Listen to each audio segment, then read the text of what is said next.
State Law University's Law School, Hubballi. Let us commence with the blessings of God. I call upon Ms. Pramati H., student, KSLU's Law School, to invoke the blessings of God with an invocation song.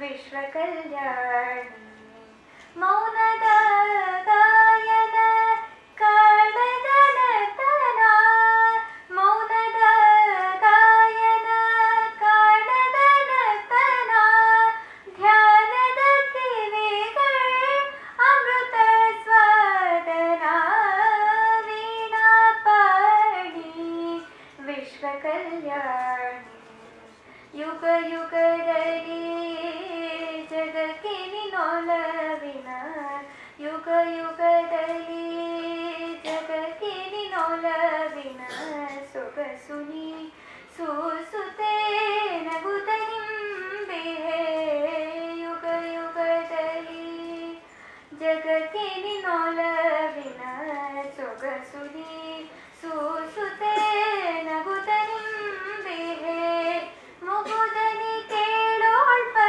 ಸೊಗಸಿನಿ Keshava ಮುಗುದನಿ ಕೇಳೋಳ್ಪ ಸೊಗಸಿನಿ Keshava ಮುಗಿಯದಿ ಸರಸವ ನಲಿವರ ಧಾರೆ ಮುಗಿಯದಿ ಸರಸವ ನಲಿವರ ಧಾರೆ ವೀಣಾ ಪಾಣಿ ವಿಶ್ವಕಲ್ಯಾಣಿ ಗಾಯನ ನರ್ತನ ನಂದ ಪ್ರದಾಯಿನಿ ವೀಣಾ ಪಾಣಿ ವೀಣಾ ಪಾಣಿ ವೀಣಾ ಪಾಣಿ ವಿಶ್ವಕಲ್ಯಾಣಿ. ನಂದಾದೀಪ ಅಂದ್ರೆ ತಪ್ಪಾಗ್ಲಾರ್ದು.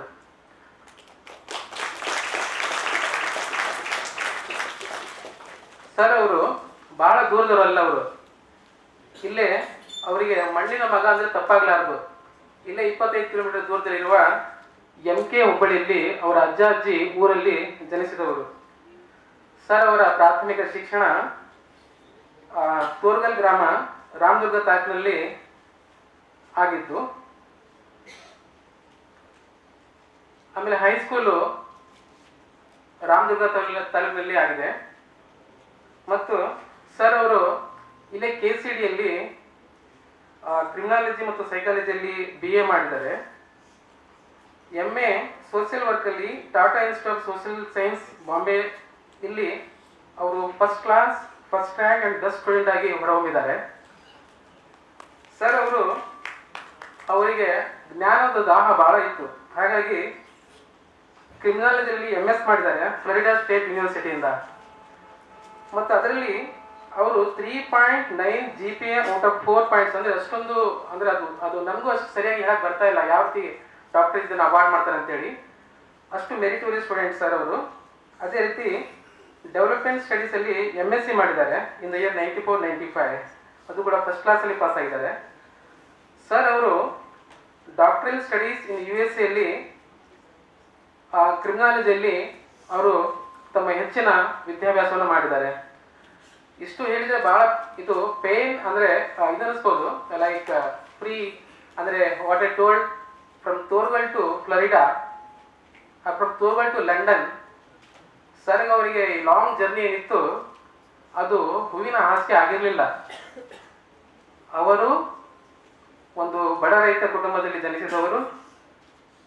Sir ಅವರ ತಾಯಿ ಇವರು 8 ತಿಂಗಳ ಕೂಸಿರುವಾಗಿ ತೀರ್ಕೊಳ್ತಾರೆ. ಅವರ ತಂದೆಯ ಜವಾಬ್ದಾರಿ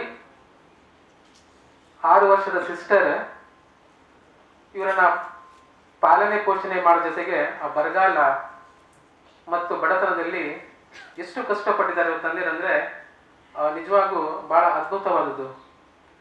ಅವರು ನಮಗೆ ಧಾರವಾಡದಲ್ಲಿ KCD ಭಾಳ ಹತ್ತಿರ ಕಾಣ್ತದೆ. KCDಯಲ್ಲಿ ಸರ್ ಅವರು ಸ್ಟಡಿ ಮಾಡಲಿಕ್ಕೆ ಅವರ ತಂದೆ ಆಗ 2 ಎಕರೆ ಜಮೀನು ಮಾಡಬೇಕಾಗಿತ್ತು. ಅದು 500 ರೂಪಾಯಿಗೆ 1 ಎಕರೆ ಜಮೀನು, ನೀರಾವರಿ ಜಮೀನು. ಆಮೇಲೆ ಆವಾಗ ಬೆಳ್ಳಿಯ ಬೆಲೆ 12 ರೂಪಾಯಿ, 2-3 kg ಬೆಳ್ಳಿ ಮಾರ್ತಾರೆ ಅವ್ರ ತಂದೆಯವರು. ಆದರೆ ಬಂಗಾರದ ಬೆಲೆ ₹120 ತೊಲೆ. ಸಾಕಷ್ಟು ಇದು ಬಂಗಾರ ಕೂಡ ಮಾಡ್ತಾರೆ, ದನಕರುಗಳನ್ನು ಮಾಡ್ತಾರೆ. ಆದಾಗ್ಯೂ ಕೆಲವೊಮ್ಮೆ ದುಡ್ಡು ಸಾಕದೇ ಇದ್ದಾಗ ಸರು ಕಷ್ಟದ ಹಸಿವನ್ನು ಮರೆತು ಜ್ಞಾನದ ದಾಹವನ್ನು ತೀರಿಸ್ಕೊಳ್ತಾರೆ. ಅವರೆಲ್ಲ ಸ್ಕಾಲರ್ಶಿಪ್ ಮೂಲಕ ಫ್ಲರಿಡಾಗೆ ಹೋಗಿ ಅವರು ತಮ್ಮ ಸ್ಟಡಿಯನ್ನು ಮಾಡಿ ವೆನ್ ಹಿ ವಾಸ್ ಜಸ್ಟ್ 27 ಅವರಿಗೆ ಫ್ಲರಿಡಾ ಯೂನಿವರ್ಸಿಟಿಯಲ್ಲಿ ಅಸಿಸ್ಟೆಂಟ್ ಪ್ರೊಫೆಸರ್ ಆಗಿ ಜಾಬ್ ಆಫರ್ ಮಾಡ್ತಾರೆ. ಅದೇ ರೀತಿ United States social defence adviser ಆಗಿ ರೋಮಲ್ಲಿ ಅವರಿಗೆ ಜಾಬ್ ಸಿಗುತ್ತೆ. ಅದೇ ಟೈಮಲ್ಲಿ ಸರ್ ಅವರು ಲಂಡನ್ನಿಂದ ಫ್ರಮ್ ಲಂಡನ್ ಸೆಂಟರ್ IAS ಮಾಡ್ತಾರೆ. ಸೊ ಹೀಗೆ ಅಟ್ ಎ ಟೈಮ್ 3 ಹುದ್ದೆಗಳಿದ್ದಾವೆ. ಈ 3 ಹುದ್ದೆಗಳಲ್ಲಿ ಯಾವುದಕ್ಕೆ ಆಯ್ಕೆ ಮಾಡ್ಕೋಬೇಕು ಅನ್ನೋ ಬಗ್ಗೆ ಜಿಜ್ಞಾಸೆಯಲ್ಲಿ 2-3 ತಿಂಗಳು ಅವರು ಹುಚ್ಚರಾಗಿರ್ತಾರೆ. ಕೊನೆಗೆ ಅವರ ಶಿಕ್ಷಕರ ಏನು ವೆನೆನ್ ಪಾಕ್ಸ್ ಅಂತಕ್ಕಂಥ ಪ್ರೊಫೆಸರ್ ಅವರಿಗೆ ಅಡ್ವೈಸ್ ಮಾಡ್ತಾರೆ, ನೋಡಪ್ಪ ಇಷ್ಟೆಲ್ಲ ಜ್ಞಾನಾರ್ಜನೆ ಮಾಡಿ ನೀನು ಎಲ್ಲೋ ಕಡೆ ಪ್ರೊಫೆಸರ್ ಆಗಿ ಟ್ಯಾಕ್ಸ್ ಫ್ರೀ ಇನ್ಕಮ್ ತೊಗೊಂಡು ನಿನ್ನ ಲೈಫ್ ಕಂಫರ್ಟ್ ಮಾಡ್ಕೋಬೋದು, ಬೇಡ ಬಡತನ ಇರ್ತಕ್ಕಂಥ ರಾಷ್ಟ್ರ, ಅಭಿವೃದ್ಧಿ ಆಗ್ತಕ್ಕಂಥ ರಾಷ್ಟ್ರ, ಅಲ್ಲಿ ಹೋಗಿ ನಿನ್ನ ಸೇವೆಯನ್ನು ಕೊಡು ಅಂತ ಕೇಳ್ಕೊಂಡಾಗ ಸರ್ ಅವರ ಅದರ ಸಲಹೆಯನ್ನು ಒಪ್ಕೊಂಡು ಅವರು ಸಿವಿಲ್ ಸರ್ವಿಸ್ ಜಾಯ್ನ್ ಆಗಿ ಇಲ್ಲಿ ಸುಮಾರು 32 ವರ್ಷಗಳ ಕಾಲ ಅವರು ಸೇವೆಯನ್ನು ಸಲ್ಲಿಸ್ತಾರೆ. ಸರ್ ಬಗ್ಗೆ ಎಷ್ಟೇ ಹೇಳಿದ್ರು ಕಡಿಮೆನೆ. ಸರ್ ಅವರು 4 ಜಿಲ್ಲೆಗಳಲ್ಲಿ ಜಿಲ್ಲಾಧಿಕಾರಿಯಾಗಿ ಕೆಲಸ ಮಾಡಿದ್ದಾರೆ. ಎಲ್ಲೂ ಹೋದರೂ ಒಳ್ಳೆಯ ಹೆಸರನ್ನು ಗಳಿಸಿದ್ರು. ವಿಶೇಷವಾಗಿ ಅವರು ಅಪ್ಪರ್ ಕೃಷ್ಣ ಪ್ರಾಜೆಕ್ಟಲ್ಲಿ ಬಹಳ ಪ್ರೆಸ್ಟೀಜಿಯಸ್ ಪ್ರಾಜೆಕ್ಟ್, 15 ಲಕ್ಷ ಎಕರೆ ಜಮೀನಿಗೆ ನೀರುಣಿಸುವಂಥ ಪ್ರಾಜೆಕ್ಟ್. ಅದು 300 ಮೆಗಾವ್ಯಾಟ್ ವಿದ್ಯುತ್ ಶಕ್ತಿ ಉತ್ಪಾದಿಸುವಂಥದ್ದು. ಸುಮಾರು 200 ಹಳ್ಳಿಗಳಷ್ಟು ಡಿಸ್ಪ್ಲೇಸ್ ಮಾಡಬೇಕಾಗಿತ್ತು. ಒಂದು 2 ಲಕ್ಷ ಜನಕ್ಕೆ ಅದು ತೊಂದರೆ ಆಗ್ತಿತ್ತು. ಅಂಥದ್ದನ್ನು ಬಹಳ ಹೆರ್ಕ್ಯುಲಸ್ ಟಾಸ್ಕನ್ನು ಅವರು ತಮ್ಮ ಏನು ಉಸ್ತುವಾರಿಯಲ್ಲಿ ಸುಮಾರು 11 ವರ್ಷಗಳ ಕಾಲ ಅಪ್ಪರ್ ಕೃಷ್ಣದ ಏನು ಆರ್ಕಿಟೆಕ್ಟ್ ಅಂತೇಳಿ ತಪ್ಪಾಗದ ನಾವೆಲ್ಲ ಓದ್ತಿದ್ವಿ. ಅಂದರೆ how Narmada valley project failed in implementing in a time bond manner, how the one man doctor Jamdar made success in upper Krishna project ಅಂತೇಳಿ ಅವಾಗೆಲ್ಲ ನ್ಯಾಷನಲ್ ಡೈಲಿಸಲ್ಲಿ ಎಡಿಟೋರಿಯಲ್ ನಾವು ಓದ್ತಿದ್ವಿ. ನಾನು ಕೂಡ ಅಪ್ಪರ್ ಕೃಷ್ಣ ಪ್ರಾಜೆಕ್ಟಲ್ಲಿ ಕೆಲಸ ಮಾಡಿದ್ದೇನೆ. That is on post Jamdar era.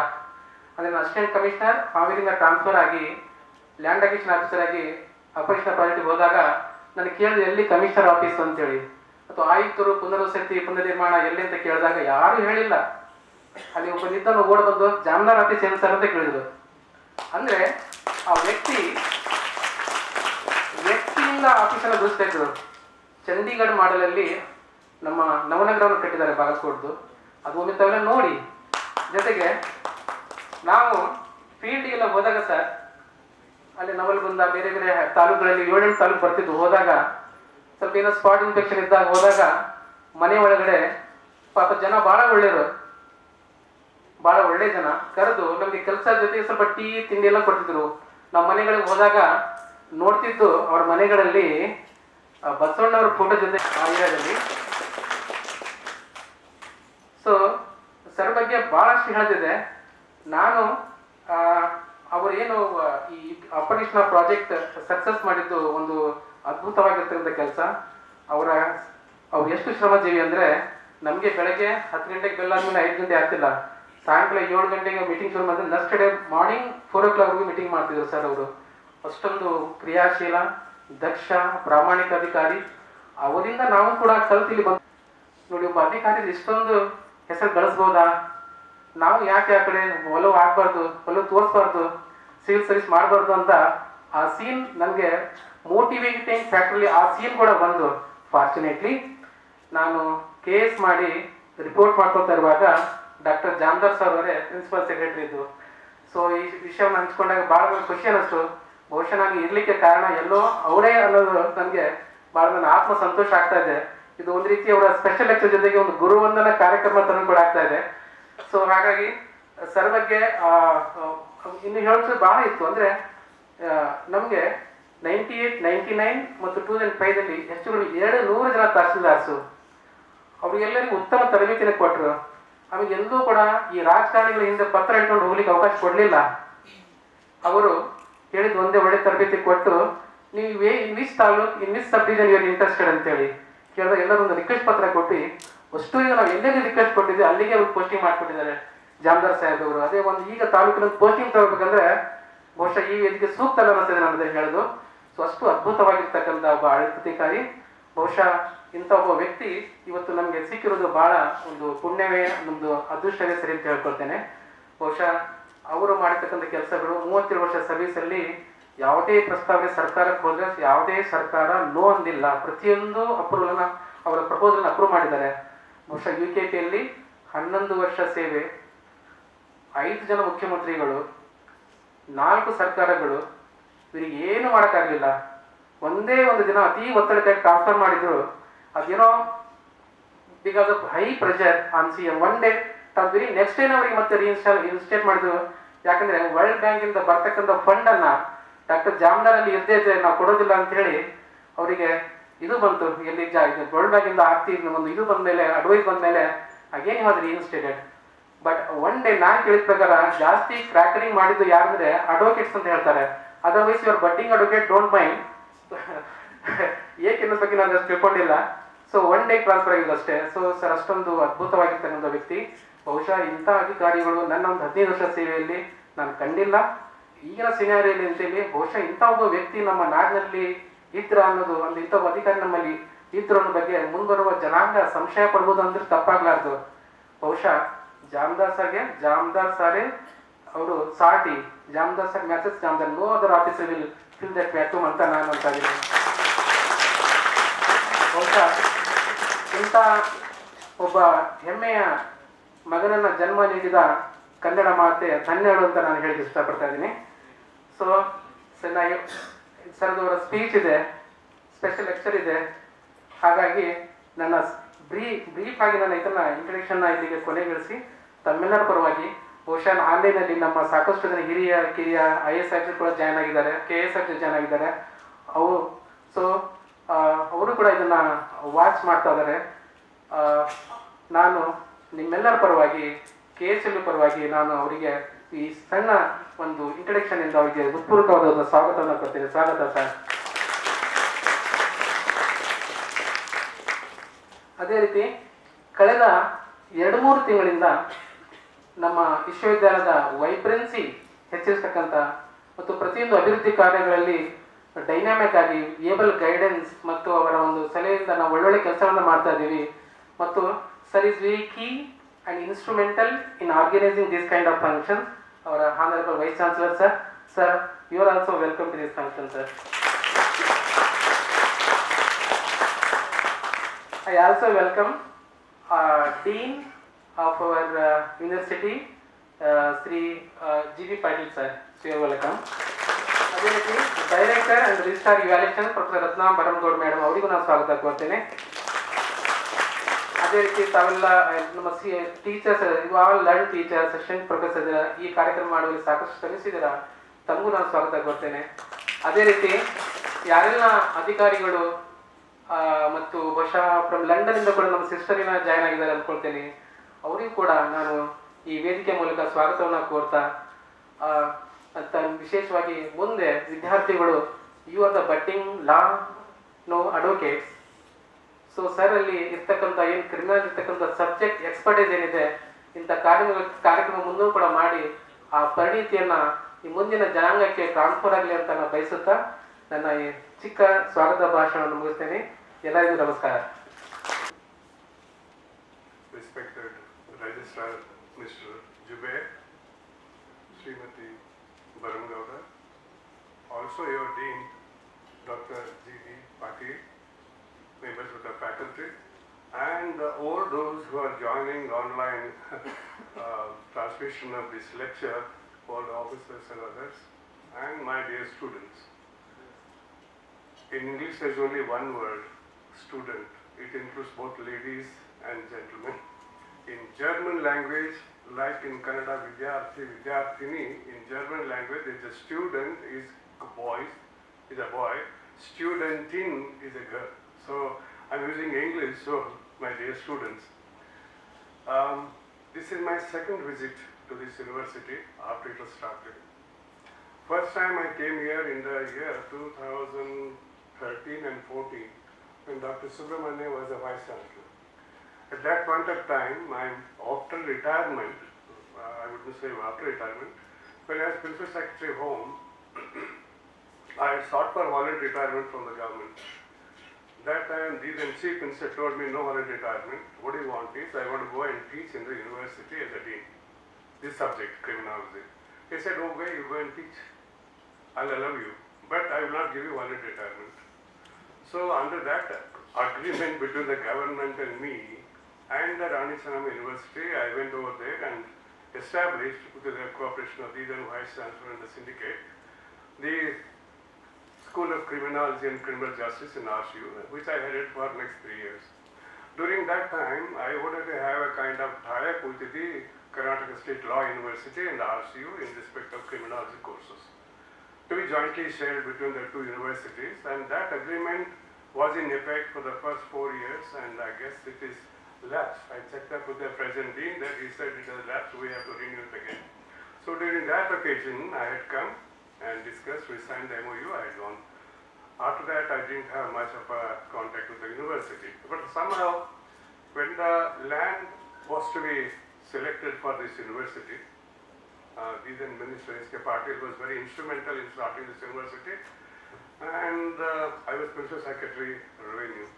He had asked me kindly get me some 100-acre land, and that has to be also in and around the city, Hubballi, Dharwad city, not away from that, closer to Hubballi. It was a tough task.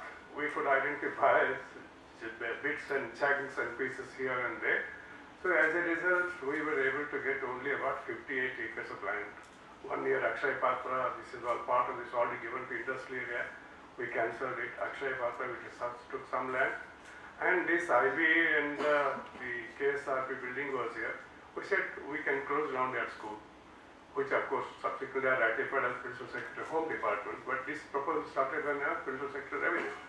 So then PWD agreed to hand over this Rayapur IB, it was called Rayapur IB, and this whole area. Today you have the campus, and so nice, I'm happy to see that the campus has come up, though broken, so beautifully, well planned, undulating landscape.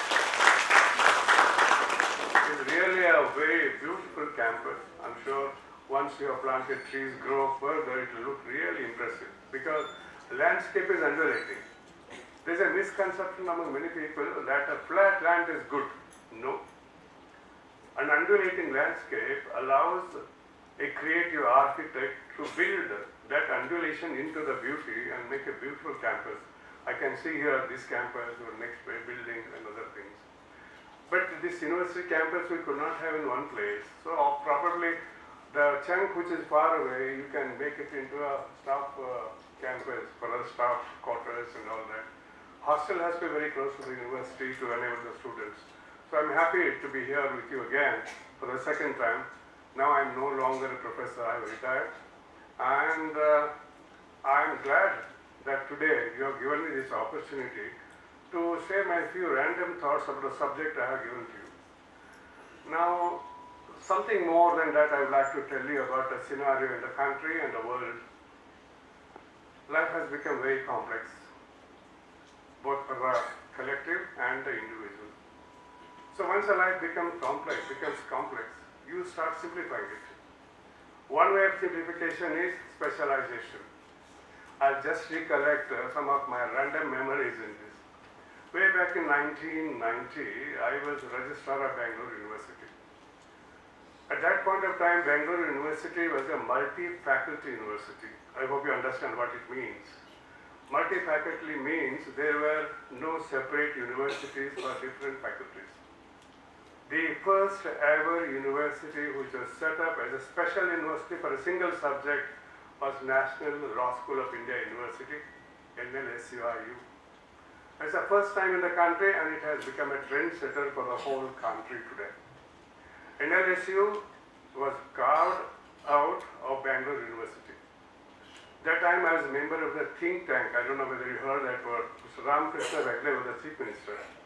The then CJI and Dr. that time actually Professor N.R. Madhav Menon came to Karnataka, met the Chief Minister and told them that they wanted to have a new experiment in legal education in India, supported by the Supreme Court, none other than the CJI, and the Bar Council and the Supreme Court Bar Association. They wanted collaboration and the support from the state government. Mr. Ramakrishna Hegde, known for his progressive views, just from here, North Canberra, he readily agreed. Then we discussed it in the think tank. I was a member secretary. Dr. Nanjulappa was the vice chairman, chief minister was the chairman of that. They agreed readily. In 1986, the first ever special law university of India was established in Bangalore within the Central College campus of Bangalore University. That is 1986. Then in 1990, I went to Bangalore University, was the registrar. I thought when I was voting at charge of registrar or vice chancellor, but registrar's post, 683 colleges were there. The largest ever university in India was Bangalore University, 683 colleges. There were half a dozen medical colleges, medical faculty. There were about 37 engineering colleges in the engineering faculty. There were about more than a dozen law colleges in those three districts, Bangalore, Kolar and Tumkur, just a law faculty. And any number of arts, science, commerce, management altogether, 683 colleges. Now look at the scenario today. That is 1980. I'm not talking about 1880. 1980. In the 1990. In the last 30 years, how much specialization has come about in higher education? You can simply guess from these facts. So first law university was set up in 1986, about 34 years back. Then next one was a special university for Kannada language, not literature, it's a culture, was set up in Hampi. Again, I had something to do with it. I was a special officer for creation of it, and a DC Bellary, long time before that. And then Dr. Chandrasekhar Kambar, when he was appointed special officer, he was a reader in Bangalore University. How he was elevated, etc., a matter of history, but he came from Bangalore University and started that in 1991. After 1991, next university to come up was the agriculture universities. They went on bifurcating, trifurcating, and establishing number of the agriculture universities. And today, see, before that thing, you had only the Bangalore Hubballi campus of Agriculture University, but thereafter came up Dharwad Agriculture College became university, then Raichur University, Shimoga University. Today you have about more than half a dozen agriculture universities starting from 1990, 2004 onwards. And before that, in 2003, again I was appointed as a special officer and acting vice chancellor for creation of Karnataka State Mahila Vishwavidyalaya, Vijapur, which we were able to do in a matter of about four months, from April to August. That was in the year 2003. In 2008, Horticulture University was set up away from Agriculture University. Then 2008 again, a music university was set up, from taking away from Bangalore University and many other universities. Then came 2009, Karnataka State Law University, your university. Then comes 2010, Sanskrit University. 2016, Rural Development University. Look at this. Earlier, all these 11 different types of universities which have come up, there were 11 faculties except Agriculture University. There were 10 faculties which were part of Bangalore University in that area, and respective universities elsewhere. Today, the old concept of affiliating university, multi-faculty university has totally changed.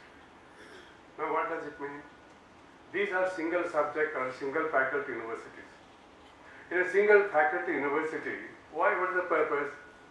The purpose is, in each subject field, huge explosion of knowledge has taken place. Huge explosion of skills in each branch. So today, if you talk about law, it's not just a small single subject or a faculty. Law is an ocean. Now, everything comes under the law. For everything there is a law or there will be a law. It's a very dynamic process. First things develop, then they go out of control. Then the society decides that it should be controlled. So to control, the legislative bodies create I'm talking about today. I'm not talking about ancient history where there were no legislative bodies, where there was no democracy, kings were there, emperors were there. Whatever they will, they did. Of course, that time there was no concept of university in most of the world. And the first university was set up in England, not in England actually, it's Scandinavian countries. 1400-year-old universities are there. If you talk about Nalanda, etc., ancient history, whether they can be called universities is a different story, but they were there up to 10th century, okay, around 10th, 11th centuries when they destroyed. But if you take today's world and comparable universities were from Scandinavia, then came to England, Cambridge University, Oxford University, about 800-year-old university. In India, as a British started university concept here, that's a different story. But each subject field has specialized so much. Now we take your own subject, law. This law, today, most of you like certain specializations in law. Certain other specializations have become redundant. Very interestingly, if you take engineering, civil engineering is supposed to be the oldest engineering faculty. Today it is most condemned. Nobody wants to go there. Similarly, if you talk about law, the two most, the oldest disciplines in law were civil law and the criminal law. During the time of Mughals, there was a Nizamat Adalat and there was Diwani Adalat. And both were combined only in 1773 by the British when the first regulating act of Calcutta was passed in 1773. And the first ever Supreme Court of Judicature was set up in Calcutta in 1774. And you know, William Jones was the junior judge there. So that began the colonial European British concept of judiciary as we know today, as we are familiar. Such a concept in the thousands of years old Indian history was never known. That's the beginning of the system that we are part of it. It went on getting improved step by step. Initially, the Supreme Court that law only for Christians and the British and Europeans. 1774. 1791, they extended to Hindus and Muslims. But there were no laws. For Christians, for Europeans, they had their laws, civil law system, or other common law system in England. Civil law in France and other countries. You know the difference between civil law and common law. I'm not talking about civil law as we understand. Civil law is enacted law, common law is customary law basically. So that was there, then they began it.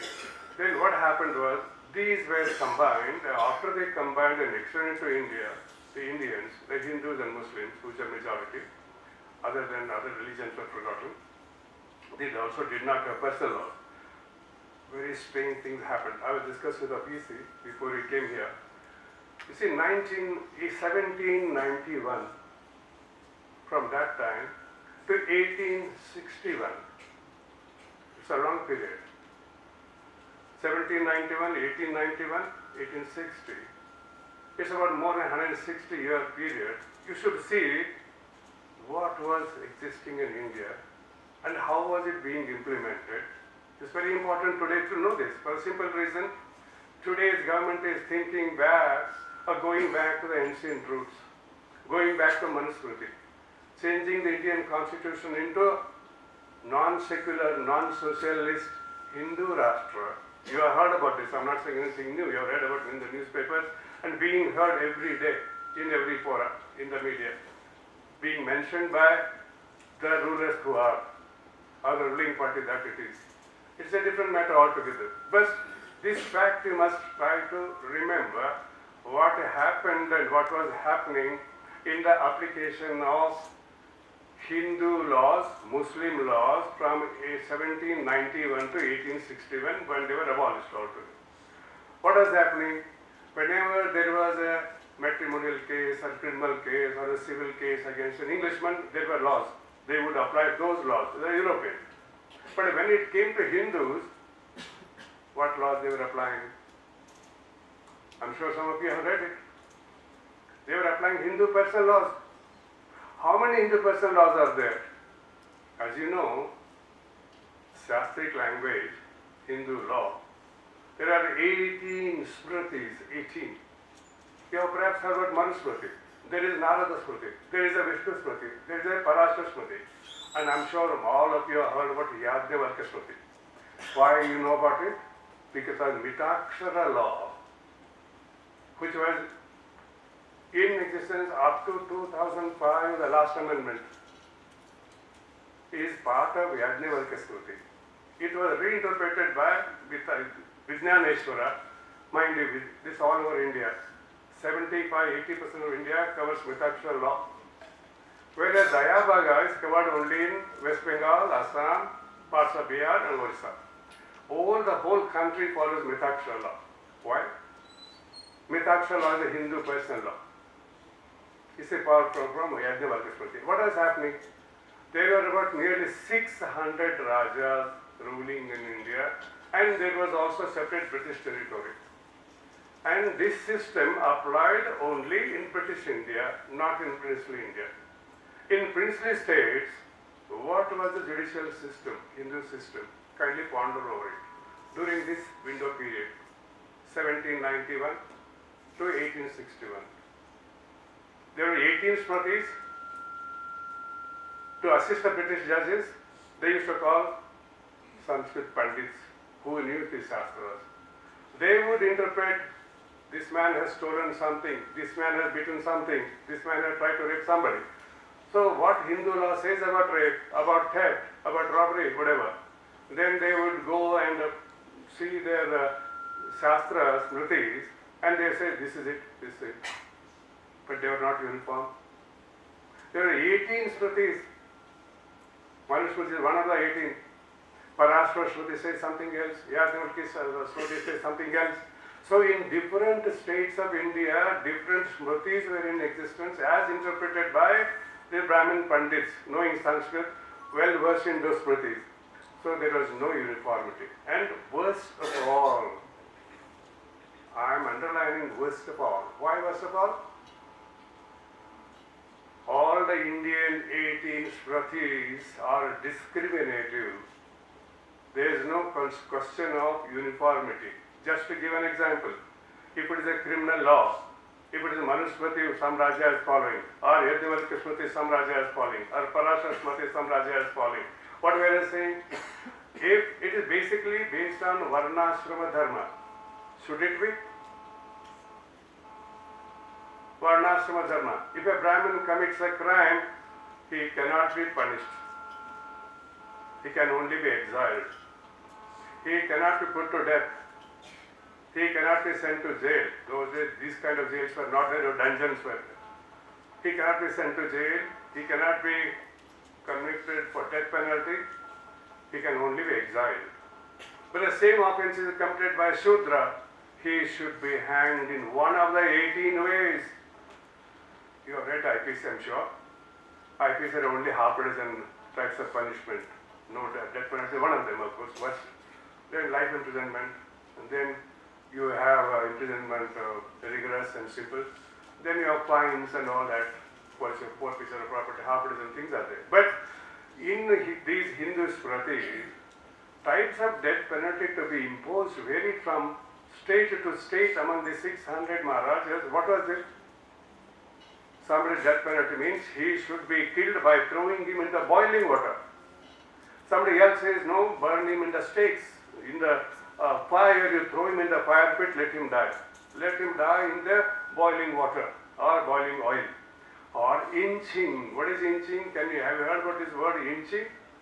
That is, bit by bit you go on cutting down his body parts. Start with fingers, your toes and then fingers. Bit by bit you go on until he dies. That is inching. Then there is called skinning. ಚರ್ಮ ಸುಲಿತೀನಿ ಅಂತಾರೆ. ಚರ್ಮ ಸುಲಿತೀನಿ ಅಂತಂದ್ರೆ ಇದೆ. ಅವ ಜೀವಂತಿದ್ದಾಗ ಚರ್ಮ ಸುಲಿತಾರೆ. ಚರ್ಮ ಸುಲಿದು ಚರ್ಮ ಎಲ್ಲ ಹೋದ್ಮೇಲೆ ಒಳಗಡೆ ಮಾಂಸ ಮೂಳೆ ಇದ್ದಾಗ ಮಾತ್ರ ಅವ್ನು ಸಾಯುವವರೆಗೆ ಅವ್ನು ಚರ್ಮ ಸುಲಿಬೇಕು. It's a death penalty. Can you imagine? I have listed 18 types of death penalties in these Smritis. You can read them. They are available in English. They are available in some of them in Kannada. You read them. I read them in Harvard University when I was doing a paper on this. Sacred Books of the East. You can see that Cambridge Horror Oriental series. You can see them. 27 volumes are there. You can read them in English, in transliteration, translated and interpreted form. They have been translated, mind you, by German scholars, Julius Joly, Max Muller, Bühler. These are Germans, because German and Sanskrit are sister languages. My second language is German. So if you know Sanskrit or Hindi or Kannada, German is very easy to understand and learn. So they were very first ones to interpret that, and Max Muller was a German man settling in London. Anyway, they have translated, transliterated, and then interpreted. What is the transliteration? Okay, initiate, this is the word. How many words are in initiate? I-N, in. I-T, it. A-T-E, it. In it, I ate. This is initiate. Like that, they break down each word into spellings separated, and then they come with the meaning of each part of that. That's called what is called dhatu, main element. And then they make out a literal meaning. This is called syntax or semantics, whatever you call, or etymology. So these are all linguistic matters. So they make a meaning out of the word literally, but that is not it. Then they take a context. You see, in English language, if you say keep, put, where do you say put, where do you say keep, where do you say lay? Context varies and usage have to be contextual. Therefore, they make a contextual meaning of each word. Thereafter, they come to the translation. First in Sanskrit, then translation. After translation, they interpret it. This is the way all these books have been written. Kindly take any of the sacred books of the East, and you see this is the way they are translated. Beautifully done. Nobody can disagree with them. This is now 100 years old. Now, that is how they went on doing it. They understood this is a despotic system. How can for the same offense different punishments be imposed because they belong to different castes? One for Kshatriya, one for Brahmin, one for Vaishya, one for Brahmin? It's impossible. It's unjust. But unjust was the word that time for thousands of years in this country. Kindly imagine this. But that was the system we accepted as Hindu system. You don't use the word Hindu. Hindu does not refer to religion. Hindu does not even refer to way of life. It only refers to the geography. Okay, this word is only 2,500 years old at the most. Okay, it came into currency only from 12th century onwards. Okay. This is as Sindhu became Hindu for the Persians who defined it. ಈ ಪಾರ್ಸಿ ಧರ್ಮ ಗ್ರಂಥದಲ್ಲಿ ಬಂದಿದೆ Hindu ಶಬ್ದದಲ್ಲಿ. Sindhu ಬದ ಹಿಂದೂ ಬಂದಿದೆ. ಅದು 2,500 years old. ಇಲ್ಲಿ. Now come back to again this word. So British first felt that this kind of chaos we cannot accept. Justice must be equal, punishment must be the same for the same offense. And you cannot discriminate among persons based on their caste. Offense is an offense, murder is murder, rape is rape, theft is theft. You cannot have a different punishment for different people because they belong to different castes. So they disregarded it. Then another horrible thing, so no equality, no uniformity. This was the horrible system. Then despotic. ಮುಖ ನೋಡಿ ಮೊಳ ಹಾಕ್ತಾರೆ ಅಂತ. ಅವನು ರಾಜನ ಮಗ ಇದ್ರೆ ಒಂದು ಪನಿಷ್ಮೆಂಟು, ಅವನು ಬೆಗರ್ ಮಗ ಇದ್ರೆ ಮತ್ತೊಂದು punishment. This cannot go on. So eventually it was a very, very bold decision. Government of India in Parliament, the British India took a decision in 1773, went on revising it to 1891. They continued. The first law commission was appointed in 1830. 1830, you must be knowing about this. 1834, Lord Macaulay came here. And you should see Macaulay is the one who drafted the original IPC and CRPC first draft. They went through revisions thereafter, first law commission, but they were not implemented. They were completed by 1835, but they were gathering dust until 1860, when they were enacted into law. Main reason is Indians revolted against the British in 1857. After that, they lost in the war, what you call Sipai Mutiny or First War of India, whatever you call it. After they lost the war, British took it over. After British took it over, they enacted, we will implement the uniform law. Uniform law, equal law is a democracy. We cannot implement despotic, unequal, undemocratic laws. Kindly keep this in mind. What I am saying, I stand by every word of it. You can read the books and find out if I have any single word I have misquoted or misinterpreted or missaid. Okay. Now, this is where they gave up in 1861. uniform penal code was drafted. And what Macaulay, he is author of three things. One is his minutes on education. Second one is his report on jail reform. Third one is, as you already know, IPC and CRPC. Now, particularly his minute on education, what he says is important. That's from my Jamdar thing. This is the beginning of the criminal justice system we have inherited.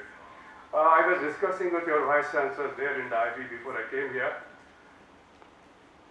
The criminal justice system we have in this country is based on the Anglo-Saxon jurisprudence. I have seen 4 different systems of criminal justice in the world, directly and by study. I went to Scandinavia for 3 weeks, where we were taken to all these 3 systems. Okay, now I'll come back again in this context, just a definition of criminology. See, criminology is a very new science. It developed in the 18th century, and slowly it came to this. The word criminology was used by one Paul Topinard, a French anthropologist, and he coined this word crimen. Crimen is the root word crime. And logos, together it becomes crimen logos, criminology. Anyway, that is only a literal meaning. But then, in 1920s and 30s, there were great improvements in the subject. A great professor by name Edwin S. Sutherland gave a definition of criminology in these words. What is the definition? Criminology is a science that deals with 3 things. 1, making of laws. I am putting it clearly, making of laws. 2, breaking of laws.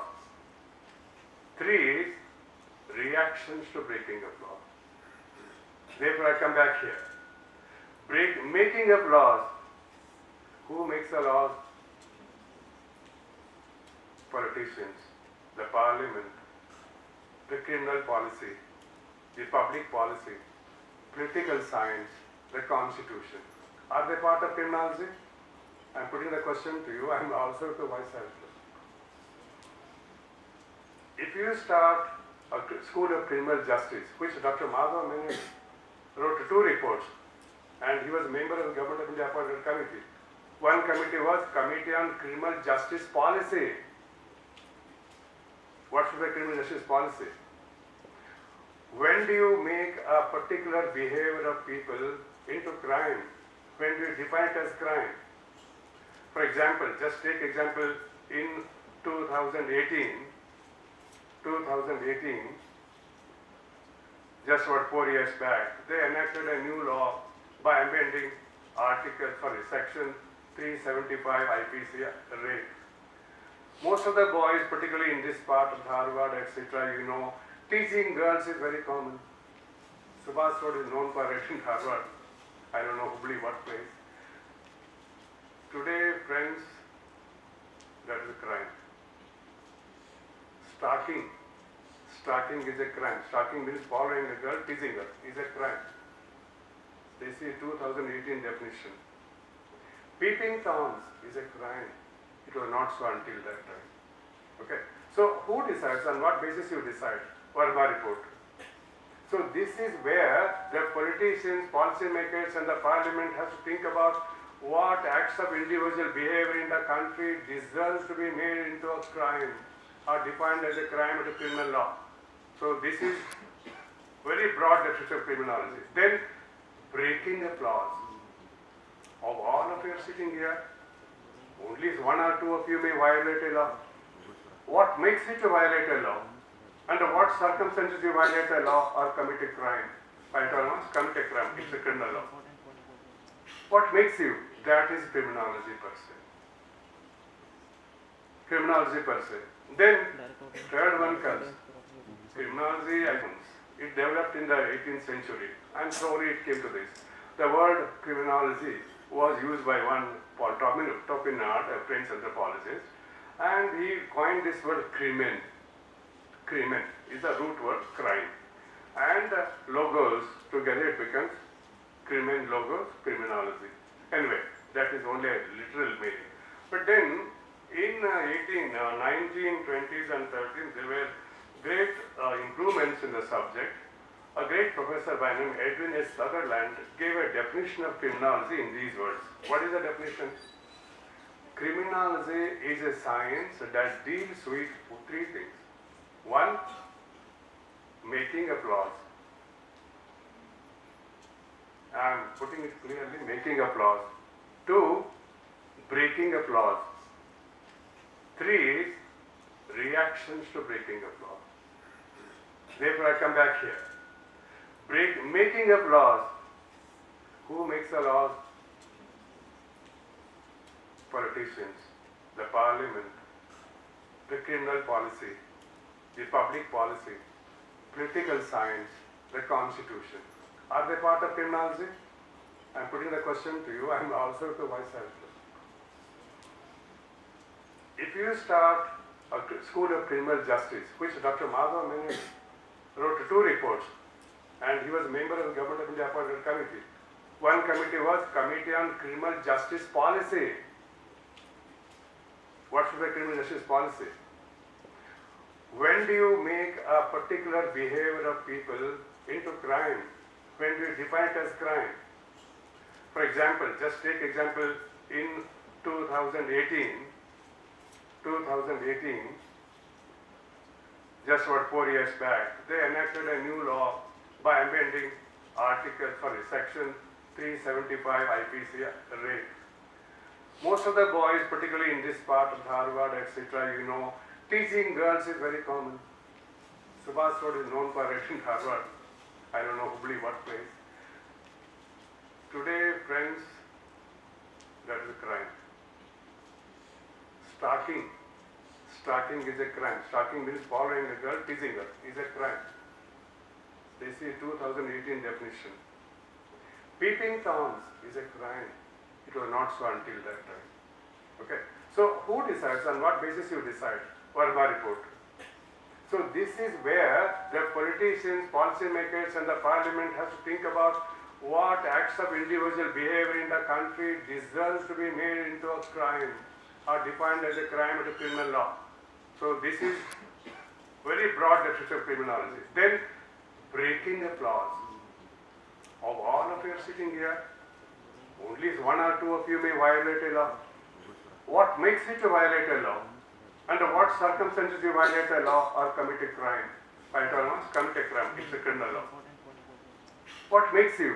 That is criminology per se. Criminology per se. Then, third one comes. Criminology, psychological angle, psychology. Home Department deals with the whole criminal justice system. That's what prompted me to go back to the university to teach it. I studied earlier, but this became a applied part of that. No, this is all put together in one word, reaction to the breaking of law. Okay. Now, if we talk about that, criminal policy, and if we teach criminal policy here, now I talked about Shastras. That's an ancient policy. Now it's given up. Today's policy, what we have the British left system, IPC, CRPC, Evidence Act. Now, what is this system? We have to compare it to other systems in the world. This is not the only system. Mind you, IPC is also the law in Sri Lanka, is also used in Burma, in Malaysia, in Singapore, and in Brunei. Because they were British protectorates earlier. They were ruled by British. These are the same laws. I have gone there. I have seen them. Same IPC provisions. Not even one word is different. Certain amendments have been made like India has done, but these are the same laws. Because they were ruling, they implemented the same law. Now coming back to this, just an anecdotal thing for no personal reference. I went as an exchange scholar from Florida State University, Cambridge Institute of Criminology. I was supposed to teach a trimester summer course. When I wrote IAS, I wanted to coincide, so I took this course. Go as exchange scholar, write IAS and teach and come back. So 79. So I was asked to give me this synopsis of the coursework you teach to the final year master students. So I gave. Then I said, comparative criminal justice system.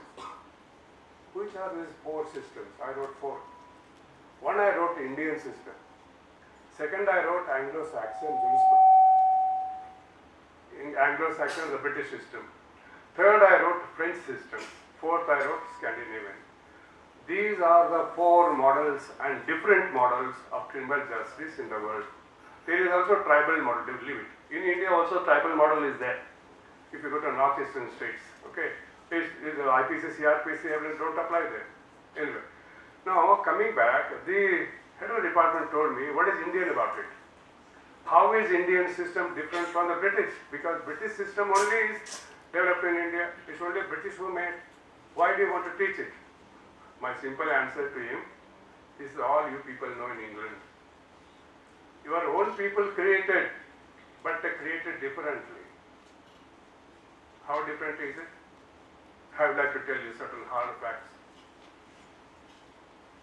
In the entire England, there is no penal code. You know that? There is no single uniform penal code in England. Because there says unwritten constitution. There are number of statutes, but no single unified code. Why did the British do it in India? They had a bitter experience, as I told earlier, Rajas, Maharajas doing all kinds of. And what is India even then? What is India today? Today, British entire population is around 5 crores 70 lakhs. Indian population is 140 crores. 25 times bigger than that. Okay. So in a country like that, you can think about the pluralism of caste, creed, color, other language, literature, variety. It's a plural society. England also is plural, but only four. You are British, you have English, not British. You are British, English, you are Scottish, you are Welsh, and you are Irish. Maybe Gaelic. The 5 different cultures are there. And in England, the English spoken is not uniform.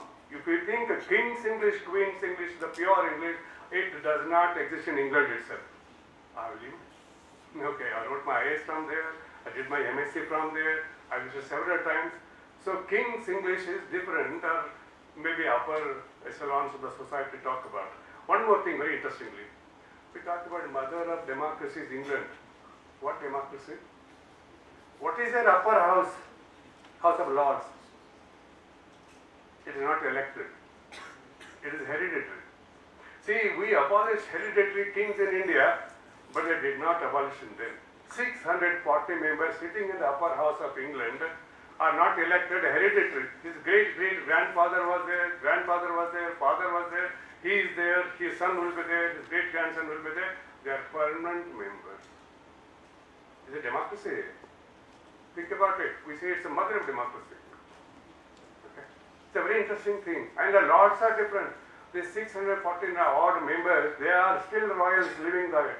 I have seen half a dozen of them, personally. Okay. I lived in Bath University, and Bath, Lord of Bath, I went to his estate as a tourist. Okay. Now, what is a lifestyle? You can't just compare it there. Okay. This is the kind of stuff. And we generally call our judges, my lord. Do we have lords in India? One more thing I would like to tell you. So first, they don't have uniform penal code. Second thing is, they do not have separation of judiciary from legislature. Can you imagine this? They did not have Supreme Court. They had High Courts. They have Sessions Court, Court of Assizes, Magistrates Court. But they did not have Supreme Court for thousands of years. First Supreme Court of England was created only 10 years back. And that gentleman, the Chief Justice of the Supreme Court in England, came to India to celebrate 160th anniversary of IPC in India. And he said, what a wonderful system we think we made, but we made differently. That is a system. I am talking about facts only, which stand in stark contrast between what we have and what they have. So, House of Lords had a committee to hear the final appeals. That was called House of Lords Committee on Judiciary. So there were 5 of them. They were wearing those wigs and sitting like devils. 5 of them. Before them, our lawyers would go and argue. Barrister is barrister. Okay. these barristers would go and argue before them. They were not judges. They were not lawyers. Well, they might be better than them. I'm not saying they're inferior. But they were members of the parliament, upper house, and not elected, mind you. Unelected hereditary city, but not sitting as the judges, ultimate judges of House of Lords Committee and Judiciary Supreme Court. Breaking this tradition of thousands of years, they created a separate Supreme Court about 10 or 12 years back. You can put in Google and find out when Supreme Court was created in England. Okay? This is a system. So whenever you go and address the Lord outside also you call my Lord. So all our, lawyers, just psychopathy, call every judge my Lord. He's not a Lord. Why are you calling my Lord?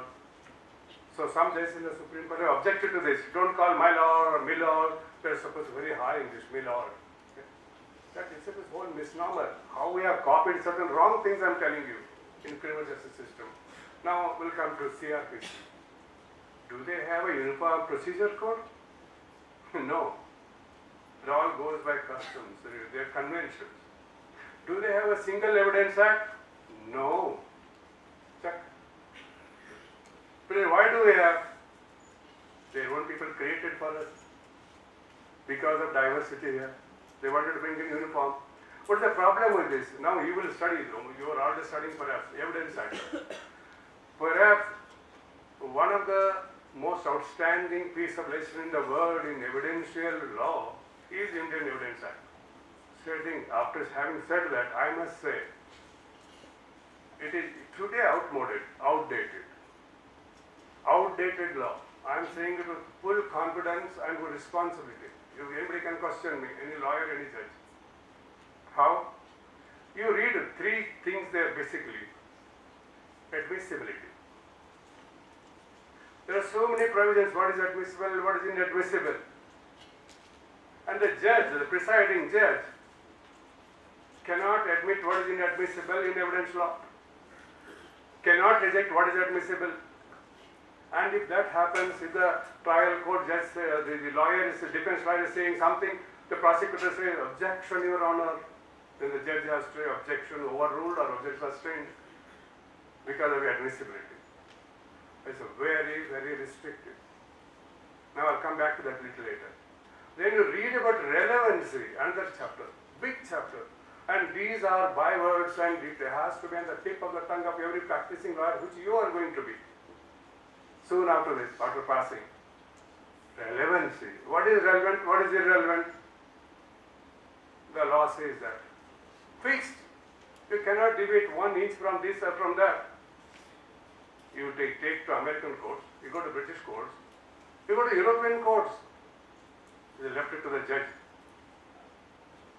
He can admit anything which is relevant to the subject. Oh, admissible and relevant. If it is relevant, then it is admissible, not always. It may be relevant, but it is not admissible. There is one more thing. For example, direct evidence. Direct evidence we generally say eyewitness, because it is a person who says, I saw it, I heard it, I touched it, I tasted it. It must be direct experience of person who is deposing before the judge or in the court. If it is not direct, not admissible. It is hearsay. Why hearsay is not admissible? I'll give you a Supreme Court case in India.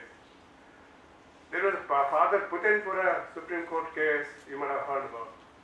Father Putenpura killed, he was a priest, he was a Catholic, Syrian Catholic priest who killed a woman with whom he was in long-time love. She fell in love with another guy, this man got jealous and the priest killed her.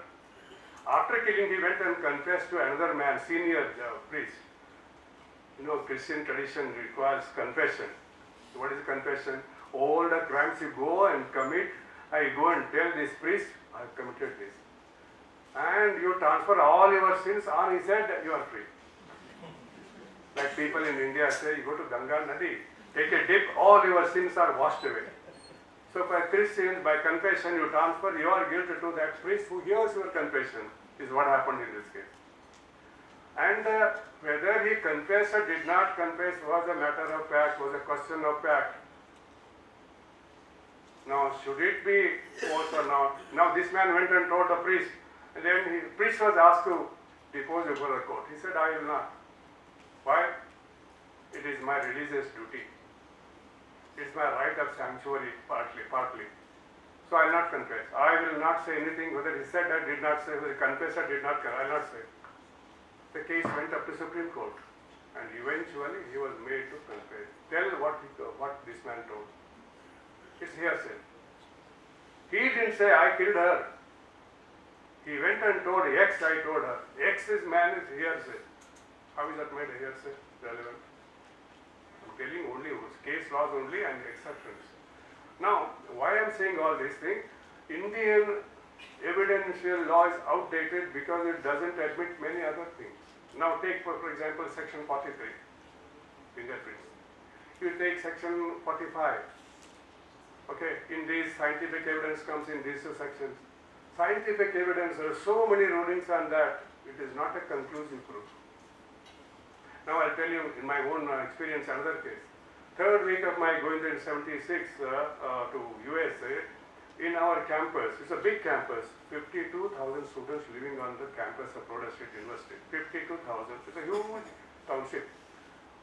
6 girls in a girls' hostel were murdered. It's a very famous case. I named that. You can note and open Google and see this case. What famous case? Theodore Bundy. Bundy murder trial. You can note this and see your Google. Bundy. He was a law student mind in the same university. He saw these 6 girls having nice time in a bar on Saturday evening. He was attracted by all the 6 of them. One of them I knew, Neera Leary. Okay, and he went to the hostel, broke open the door somehow. And these girls generally, in UK, they don't close the door in the hostels because main door is closed. They were lying in 3 different, sleeping in 3 different rooms at 2 a.m. He raped 2 of them. While raping, he bit their buttock. All the 6. And he murdered them. All the 6 were murdered, raped.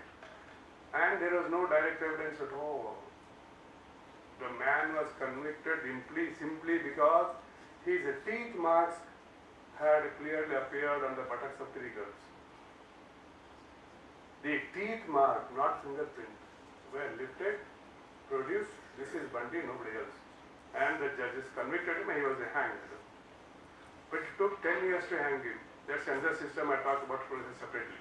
So he was hanged based on what? Not hearsay, not direct evidence, but only evidence of scientific basis. Is it admissible in India? Can you convict him on buttock marks? Sometimes, somebody is killed by poisoning in the wine or something like that. And that wine is sipped by the man or woman who sips it, and her lip marks appear on the glass of the wine bottle. Is it admissible as conclusive proof? No. A leftover poison may be treated to toxicology. Now, toxicology, so much is said because forensic science, that was also my own specialization. So, when it comes to this kind of forensic science is nothing but a scientific application of law, application of scientific methods to the detection of laws. Whether fingerprint or footprint or lip prints or teeth marks, these are all technical. And identification. You can take a from the small phalangeal bone, one can say whether it's man or woman, what's the height, probable weight, and the age and the gender, sex. You can make out. That's Pearson formula is there. Okay, for all these tables are there. Piece of bone. Okay. So much evidence is there. Now you have heard about brain mapping, which is done. I have seen, I can do it on you, you are saying it if you want. Then lie detector test. Okay. Then you have truth serum. Okay. This is a simple thing. These are very strange words for you. Truth serum is nothing but sodium pentothal, a small quantity, inject it. You start behaving like funny character. Start uttering, oh, I went there, I saw her, I was attracted, I followed her, I assaulted her, I raped her, I killed her. Everything comes from your own mouth. One small injection. That's your truth serum. A lie detector test There will be 3 to 5 different detectors. They will be put on your brain or some parts of the body. They record a polygraph, basically 3 of them. What are those 3? What are those 3? First one, sigma manometer, is your blood pressure. Then third one is BP, the pulse rate. The fourth one is, the third one is, the second one is BP. The third one is galvanic skin reaction. What is this? A simple thing. When you have committed something wrong, you feel guilty inside. When you feel guilty, this is a mind-body relationship. Your words can lie, your language may lie, that's mind. But body does not lie. Even a dead man tells a tale, that is, his body is there. We can derive so much bigger science. We can say forensic medicine, forensic chemistry, forensic biology, forensic physics, forensic botany, forensic zoology. So much knowledge is there. And Bangalore has started this year the MSc course in forensic science, and I have been a mentor there. 3 years back they started a criminology master's degree. Okay. Now, just as a side information, there are 32 law colleges in Maharashtra where a diploma in criminology and forensic science is issued to the law students in the criminal law specialization. A certificate course, 3 months, where they will teach you all these methods which I just mentioned. Now, good news, sir. The National Forensic Science University 9th campus is sanctioned for Hubballi. It is coming up in Hubballi city. My suggestion to you, sir, they are being set up now. It's announced by Government of India, and your Mantri and MP from Hubballi, Dharwad, has already announced we are selecting a land there. So now that's a good subject for this university and that institute target. This is nothing but another concept from Gujarat. Okay, Gujarat Forensic Science University was established about 10 years back, when Modi was the chief minister. And when it was formed, I was one of the academic council members there. Still I am in the advisory council. And he gave 500 crores. Beautiful campus has come up, and that is the only place where they do very reliable brain mapping. Brain mapping is very interesting in the sense they put a big helmet type of thing on your head. 32 different parameters are recorded there. And your future batches may be able to get some glimpses of this, and you can also go in for certificate and diploma courses in this. That's advanced thing. Now, what I'm trying to say is a reaction to the violation of laws is all the criminal justice system, and system is available. So all I'm trying to say is that now coming back to Evidence Act, I mentioned CRPC. In England also there is no CRPC, no Evidence Act like we have. They have different pieces of legislation. There are so many precedents that we have and they also have, but no uniform code. So our Evidence Act controls all these admissible, so it becomes so artificial today in any criminal case in India to bring in everything. This is not admissible, this is not relevant, that's not relevant. Why it should not be? Why that freedom should not be given to the presiding judge? That is the order in America. Judge has a huge discretion. He can admit any evidence, including hearsay if necessary. No need for only direct eyewitnesses. What is the conviction rate in India? In the 60s, it is for 65%. What is it today? 27%. That means 73% of criminals are going scot-free because of this artificiality of law. Can you not change it? Mind you, not that there is no thinking. Law Commission has already given in report after report after it, this should be changed. Now I will come to IPC. You must know that IPC has created certain huge anomalies in the criminal justice system. Those of you who are professors of criminal law, and we can question me on this. What is it? Like Evidence Act, IPC is a close bracketed. Judge has not much, there is some discretion but not much discretion. Why?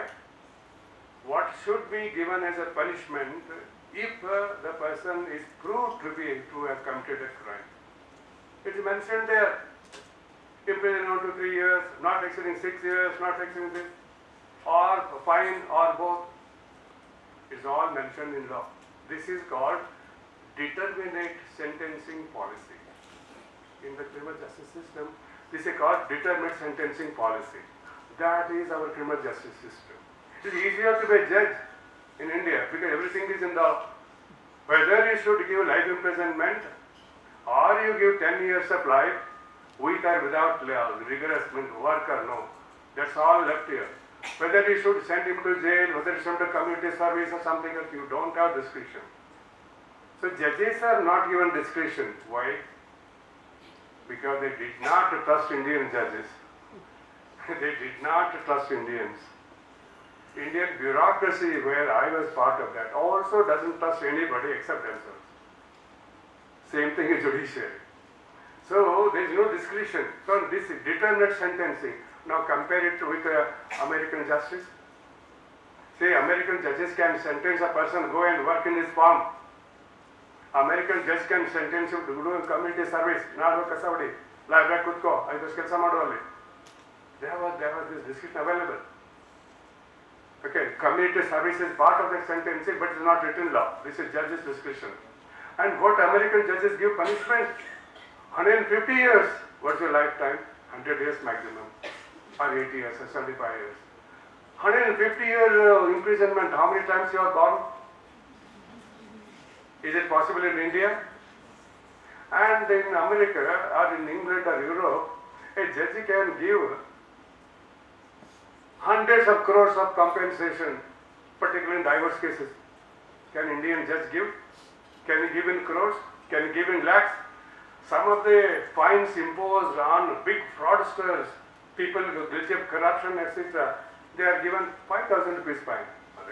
What is this? 1 cup of tea in a 5-star hotel. So this kind of thing, this is ridiculous. That's IPC. Fixed punishments, no discretion of judge, determinate sentencing policy. Whereas in America, in Europe, in England, it is open system. The judge has the discretion to grant concurrently or simultaneously, whatever, or separately. So judge has a discretion. Now we don't have in IPC, therefore again our system is rotted. CRPC, another piece. Same thing, everything is let down there. So this is because British did not trust us. They thought we were idiots. You only do as I say, that's all. It's written in the law. You don't have that system in England. And mind you, evidence is part of the procedure, it's not separate. In America, evidence law is part of the procedural law. So also in India, but they think it is separate law anyway. So that's it.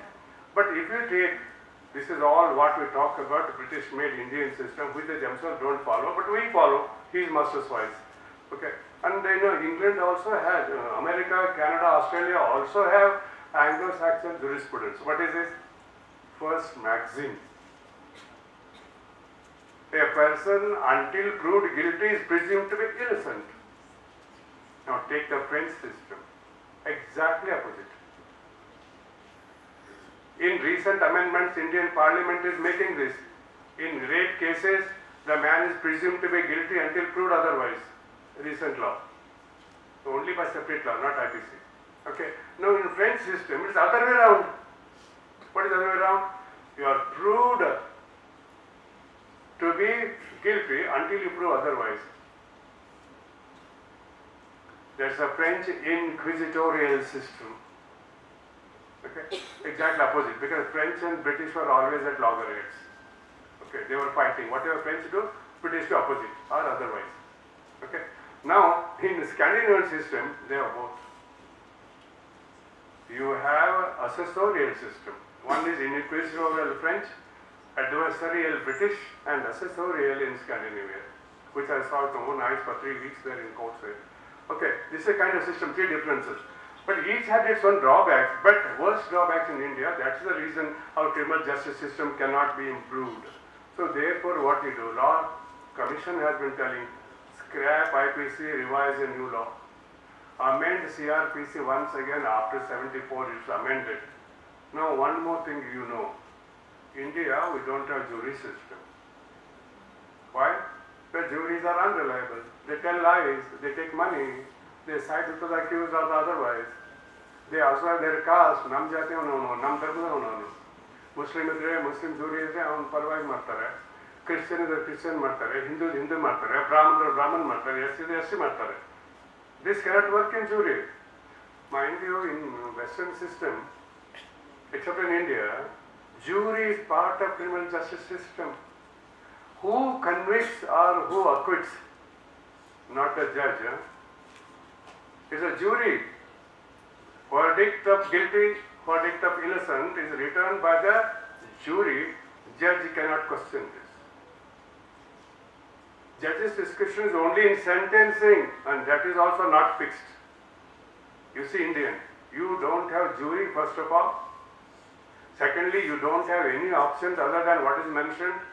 Thirdly, strict procedure you follow. So you read CRPC, Sessions Court, summary trials, Sessions trial, warrants trial. Oh, so nicely step by step laid down. Very good for copying in exams. So you can pass with distinct all that. So that's what I'm trying to say. I stop it here because I've already spoken nearly 1 hour, little more than 1 hour, 5 minutes. So I stop it here. Maybe if there are some questions, I'll take it. All I wanted to say in summary is this. Specialized law universities are teaching specialized systems, comprehensive systems. The criminal justice system or criminal law system is one of the less preferred subjects. I was going to the preferences of these 24 law universities in the country. Today there are 24 after NLSU. In these 24, maximum number of law students go in for, you know what? What is the preference of most of the NLSU or other 24 universities in the country? First preference? Corporate law. Next one is real estate law. Third one is taxation law, because they are highest paid, easily available. You can manipulate easily. Okay. Then comes number 8 is criminal law. Number 9 is civil law. So if I talk about criminal justice system, criminal law, do this, do that, only 1 out of 8 people take it. Other 8 take other subjects, which are lucrative. Now one more thing, and these are boys or girls supposed to be very brilliant. Occasionally I go and teach in NLSU and also National Law University in Delhi, Ranveer Singh, Vice Chancellor since that time. Mind you, a criminology professor has become Vice Chancellor of one of the 24 universities, that is Punjab University, Punjab Law University at Patiala, is headed by my colleague G.S. Vajpayee, who was a professor of criminology in Sagar University, who was in RCU, a member of our Board of Studies. He is now Vice Chancellor of Patiala Law University. G.S. Vajpayee is still there sitting there. The last 1 year, 2 years back he became. Now, what I'm trying to say is that you kindly take advantage of using 3 institutions in Hubballi. One is you are single faculty law university. You are specializing in these varieties of laws starting from corporate right up to environmental, and the 4th choice is intellectual property, IPRs. So like that, teach whatever it's on. But when it comes to criminal law, criminal justice, to an extent even civil law, kindly use the synergy that is already available in Hubballi. Number 1, one of them will be soon available. That is Forensic Science University will be located here soon. In about 2-3 years time it will reach to maturity level. Then Dharwad you have a mental hospital. One of the oldest, 3 oldest mental hospitals in the country. Ranchi, Delhi and NIMS in Hyderabad are the oldest mental hospitals. Now that word is outdated. Now it's called Institute of Neurosciences, NIMHANS, Neurosciences, Mental Health and Neurosciences. Okay, so that is there. Where is it relevant to criminal justice? Disputed paternity. Is he your father? Are you not my father? You know, N.D. Tiwari case. He hired a boy. He refused. You are not my son. Son went right up to Supreme Court. Supreme Court subjected him to DNA test. And he has proved he was the father. That's available in Hubballi soon. Disputed parent. And competence to stand trial. Diminished responsibility, drunkenness, insanity, All those things are there in the thing. Then patterns of violations, criminal psychiatry, criminal psychology, they are available right next door in Harvard. So those subjects can also be taught by the professors if you have kind of collaborative arrangement with them. When you are teaching criminal subject on this evidence act, they can come and teach them. Similarly, science, the Forensic Science University and all aspects of application of science and technology. For the toxicology, you see, I just give an example. There is a lady by name Vanaja in our State Forensic Science Laboratory. Now, she developed on her own voice identification on mobiles, on various phones and otherwise also. And there was an international conference, I sent her to Czechoslovakia for this kind of time. She came back, she's a world-class sound identification expert. On mobile, someone speaks, someone says, she can say whether she was or not. Because frequency, pitch, intonation, and the depth based on that, she can say easily, the patterns are available. Fingerprints, palm prints, all that I mentioned.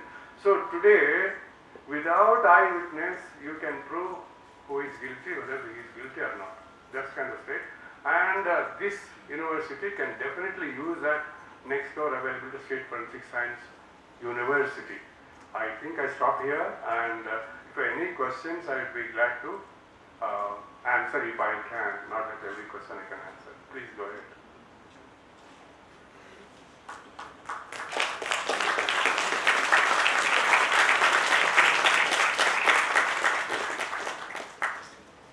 Anybody can shoot any question. I'll shoot so much. Here, please. Sir, you mentioned about the limitations for judges. That Limitation bar?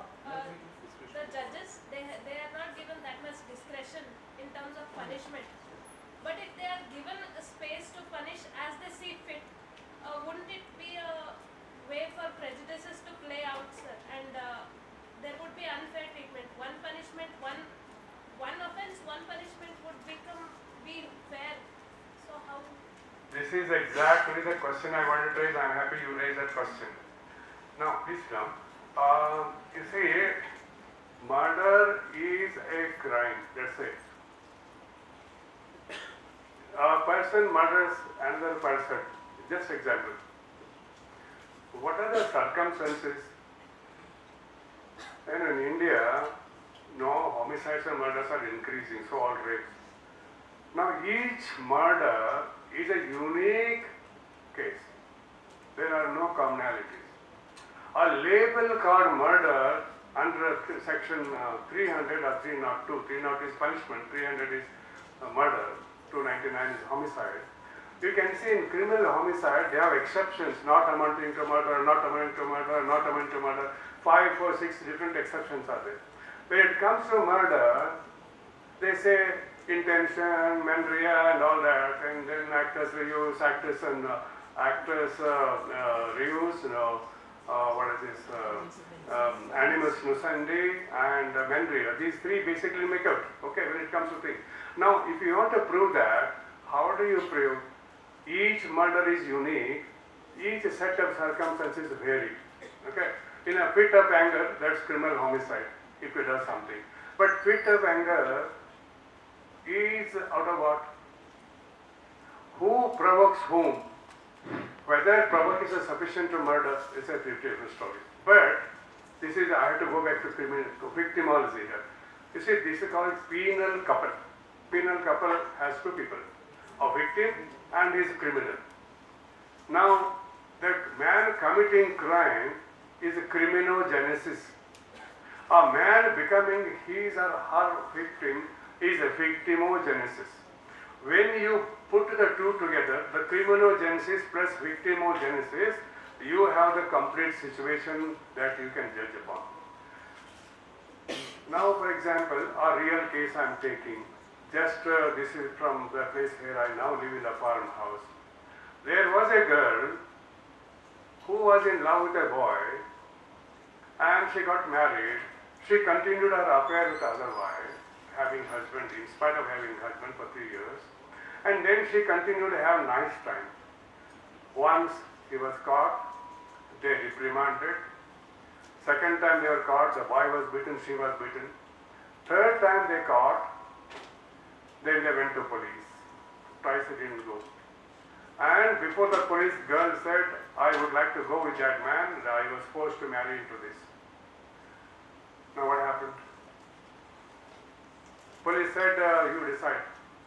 They told the parents. When the girl said, I went with him willingly, so there is no rape. So he can't be charged with rape, although they had complained about rape. And she said, I don't want to live with him, I want to go. And that boy says, I want to marry and give her. They don't want to divorce, and yet they want to keep her, and yet don't allow that boy to have any contact with her. It continued. Eventually, they murdered the girl. Who murdered? Not known. Her husband, husband's relatives, or somebody else, a hired killer? Not known. This is a recent case.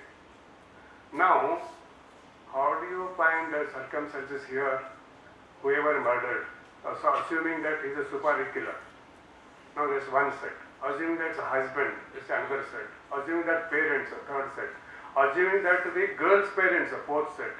In each case, parents of the girl, parents of the boy, the husband, the super killer, all these. Who gave super and why? Okay, if you talk about, are they identical, all the sets? Now think yourself. I gave only one example. In each example, the girl was murdered, she became a victim. Victim of what? Who is victim? Is it wrong to love? Is it right to force into marriage? And even when she said before the police, I want to go with him, I don't want to live with him, is it right even for the police and everybody says you live with him? So set of circumstances vary from case to case. No case is generalizable in the circumstances. So therefore there is something called circumstantial evidence even to interpret the admissible and relevant evidence. So therefore discretion to the judge is inevitable, but it must be a speaking order. The judge must say why he gives this punishment, why this particular act is special to invite them. Now that we have in IPC only in case of death penalty. In the rarest of the rare cases give death penalty, there the judge has to give what are the special factors to define it as rarest of the rare case, Nirbhaya case for example. What is so rarest of the rare? Okay. Now, therefore, discretion to the judge is based on these circumstances varying from case to case, which in a straight-jacketed definition like murder, Macaulay defined it, you give him life imprisonment. There is fit into. So therefore, circumstances in criminal law vary. Therefore, discretion is necessary. Question is whether it's unbridled discretion misused by the judge. On that, so much of debate, your question is serious. So much debate is going on in USA. In fact, to the School of Criminology where I did my master's and PhD, my professor got a $10 million grant in developing sentencing guidelines for the judges. Sentencing guidelines for the judges of America, all courts. That means exactly your question. How do you develop the guidelines? They are not in the law. Law gives them freedom. Therefore, judges are very important in the American system. Most important. Okay? And therefore, this kind of now, my professor made it in the point. That time we didn't have computer. He got some 14,000 judgments.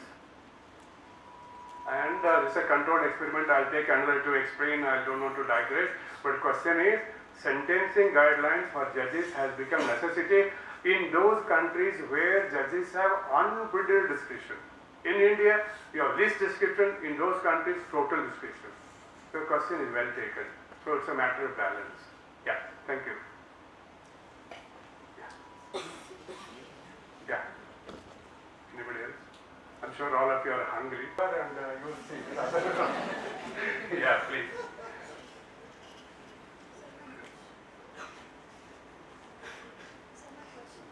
I can't hear you, ma'am. From the front.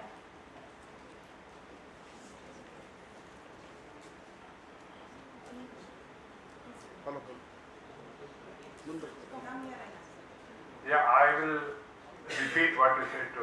Yeah. Less than 50%. But but and the maxim that you mentioned that every man must be prisoned innocent until he is proven guilty. The statistics show in our country that more than 70% of the prison populations is of under-trial prisoners. And one of the late justices, Justice Krishna Iyer, had written that there has to be this Operation Valmiki, wherein a reformationary approach is instilled in our prison systems. How do you see, sir, that playing out in the country in the upcoming years? Okay, very interesting. I'll give you some comparative example, but your question is serious and well taken. Let me explain. What she says is, Indian jails are overcrowded. Most of them are under trials, not convicted prisoners. So, what reform is required? In effect, that's her question. Am I right? Okay. Now, she's right. We have in Karnataka 105 jails in entire Karnataka. And the whole country is around 4,000 jails are there. Number varies from year to year because it starts some, close some, other thing like that. For example, in Dharwad, there was a borstal school, which is a kind of jail for young adults, which is closed down now. Now, coming back, and there is a juvenile jail also, that also is closed here in Dharwad. Now, central jails are there, district jails are there, lockups are there, and this is our system all over the country because Indian Prisons Act is uniform law. Again, uniformity, which is created uniformity, okay. Now, your question is, 75-80% of the inmates are under trials and about 20% are convicts. Now, should every accused, please remember your own language, the moment crime is committed, he is not a criminal. First, he is a suspect, then he is an accused. Until proved, he is an accused. Only after proof, either he is innocent or he is a convict. So, convict population, as I said earlier, from 65 it has come down to 27%. That means 70% of the offenders go scot-free. That is our bad reflection on our police, on our prosecution, not so much our judges. Judges are small portion, but maximum is Indian police system, Indian prosecution system is simply said horrible. Okay, so they go. Now next question is, why should this 75% or 80% of under trials be incarcerated? Is it right? That's your question basically boils down to that. Now therefore, the basic maximum judiciary is bail is the first, jail is the next. But in India, what happens is, particularly from the victim side and public side and media side, if particularly rich people, educated people, powerful people, politicians commit crimes, everybody pays for his or her blood. Arrest them, arrest them, arrest them. Don't give bail, don't give bail, don't give bail. They think that arresting, putting in the jail is punishment. It is not punishment. It is only incarceration or preventing from movement, that's all. Now, bail should be given. This is the first thing. And if you don't give bail, you must record why you are not giving bail. Supreme Court time and again has mentioned every trial judge must consider this question. But our subordinate judiciary is so, I would not call it wrong adjective, is so scared about the certain comments in their annual reports by the senior judges or backlash in the media. They, okay, he has committed a crime, he is accused, this particular section is serious, it is not a misdemeanor, it's not a minor crime, punishable 3 years or more imprisonment, let him go to jail. So that is the mindset of the judges. So judge has a discretion, but the discretion in India, particularly subordinate judiciary, is not using that effectively in answer to the previous question. They are afraid. That is a trend. Therefore, there is no reason why we should not give bail. With reasons you can give bail. Okay, this is first question. Now, something more I would like to say. In USA, I'll give you relative figures. In entire country, you see prison statistics of last year or any year. Maximum number of prisoners, including convicts and under trials together in India, is around 4 lakhs. 4 lakhs. For a population of 140 crores. In USA, prison population varies between 25 lakhs to 30 lakhs a year, average, it changes every day. Average 25 lakh prisoners in American jails for a population of 33 crores. For a population of 33 crores, you have 27 lakh prisoners. For a population of 140 crores, you have prisoners of 4 lakhs. What does it talk about that country and this country? Same thing story there also. Okay? Their maximum number of prisoners are poor, black, Hispanics. Hispanics means the Spanish-speaking people from certain states are outside the country. So they are also minority, they are most suppressed there, also blacks. So here also, so if you go to under trials, you find out 90% of them are incapable of engaging a lawyer. Now we have a legal aid system. We can say we have a system, but how does the system work? How much you pay a lawyer? 150 rupees, 200 rupees. It is not sufficient for his auto rickshaw. How can a lawyer, unless he is a very committed man wanting to serve a poor, etc., that kind of eccentricity, no private lawyer would take up that kind of legal aid cases. So our legal aid, Namka Vaste, a state legal service authority is there, there is a high court judge presiding over that, district judge is presiding the state level and below whatever levels, all the 3 levels. But how many good German lawyers are appointed and how many good lawyers take those cases legal aid? Hardly any. Why? I don't want, because you pay only 150 rupees, whereas a private man gives you 25,000 rupees or 30,000 rupees. And if you go to High Court, 1 lakh per day of appearance. If you go to Supreme Court, there are judges who charge 5 lakh per day of appearance. And as Principal Secretary in 2 most cantankerous departments of the state, Home and Revenue, we had some 30,000 cases pending in the courts in Revenue Department. And in Home, about 7 to 10,000 cases will be pending. Some of them at Supreme Court. We had to engage on the state government side, eminent criminal lawyers like Rao and Jetmalani, things like that. And they were charging 5 lakhs per appearance, mind you. And which under trial poor fellow put in the jail for years can afford to pay 5 lakhs per day and 2-3 lakhs rupees just to prepare the brief. And the lawyer charges you, now you come at 9 o'clock. Now I spent from 9 o'clock to 11 o'clock 2 hours, give me 1 lakh rupees. This is called the briefing. Then preparing documentation, give me 2 lakh rupees. 10 page ಬರ್ದಿಲ್ಲ ಅದೆಲ್ಲ ಸೇರಿ 50 ರೂಪಾಯಿ ಆಗೋದಿಲ್ಲ ಅದಕ್ಕೆ ನೀವು ನನಗೆ 2 ಲಕ್ಷ ಕೊಡಿ. So this is I'm not saying America is better, America is even worse. The richest people and the most profitable profession in America is lawyers.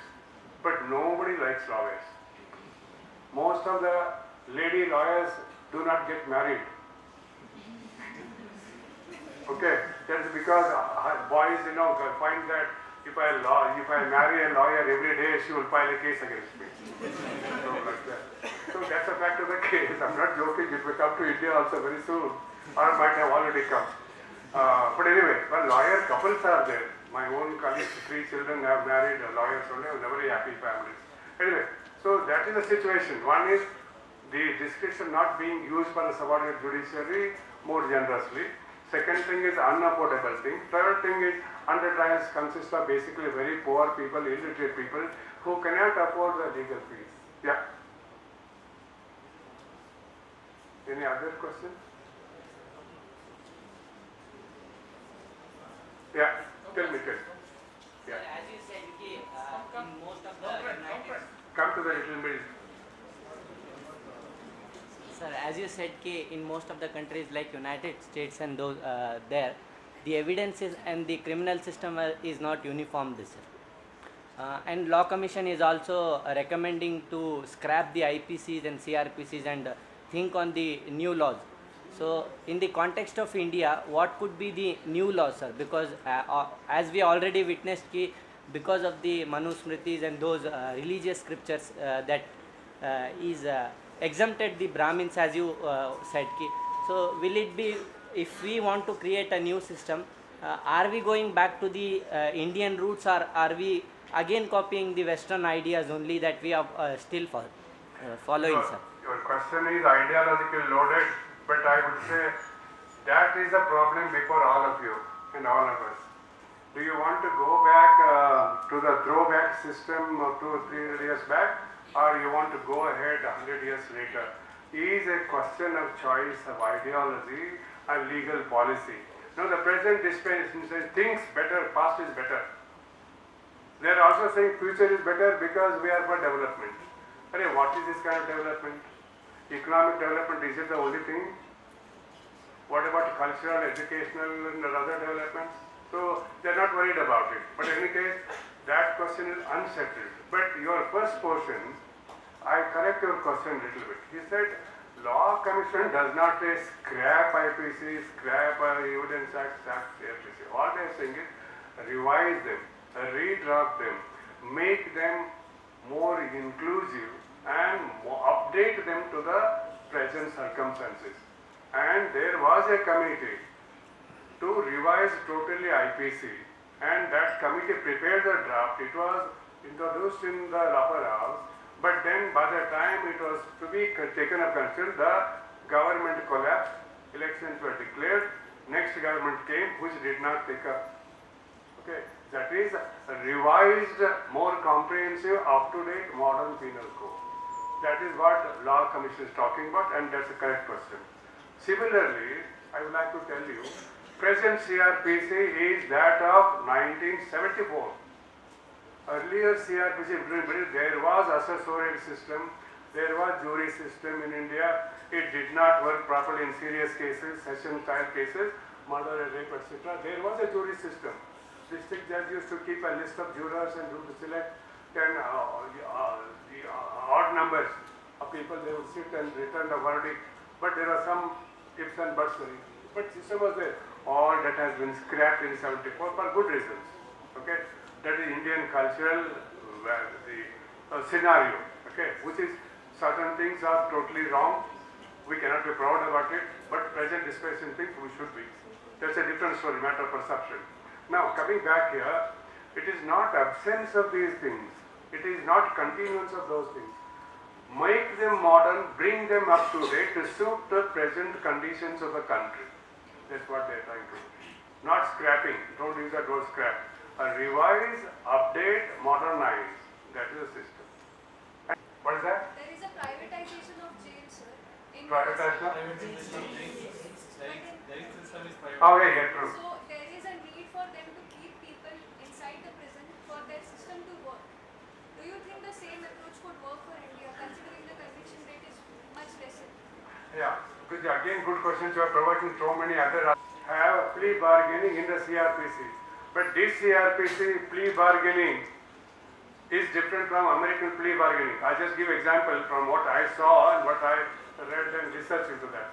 See, as I had called first time statewide conference of all the 600 prosecutors in the state. I asked him this question: why you people, prosecutors, along with police officers, not in practicing plea bargaining? There are so many answers, I will not repeat them. Some of them are corruption, nepotism, all sorts of things. But plea bargaining in Indian system is restricted to particular sections. You can read it. There is a separate chapter in CRPC, can you read? This was introduced to copy American and European systems of plea bargaining. Now, how it works in America, I tell you. Why conviction rate is higher? Now, you might be knowing something more, which I just digress for a minute. In America, the police officers are not selected or appointed, they are elected. Are you aware? Elected police officers, they are called sheriffs. Only in cities, the city police chief is appointed. And in many of these countries, you don't have a single police department. Can you imagine America, a country of 33 crores, has 17,000 police departments. How many? 17,000 police departments. That each city has its own police. Each village has its own police. There is nothing called village in America. They are called SMSs. Anyway, so word village disappeared from American census in 1930. That is 90 years back.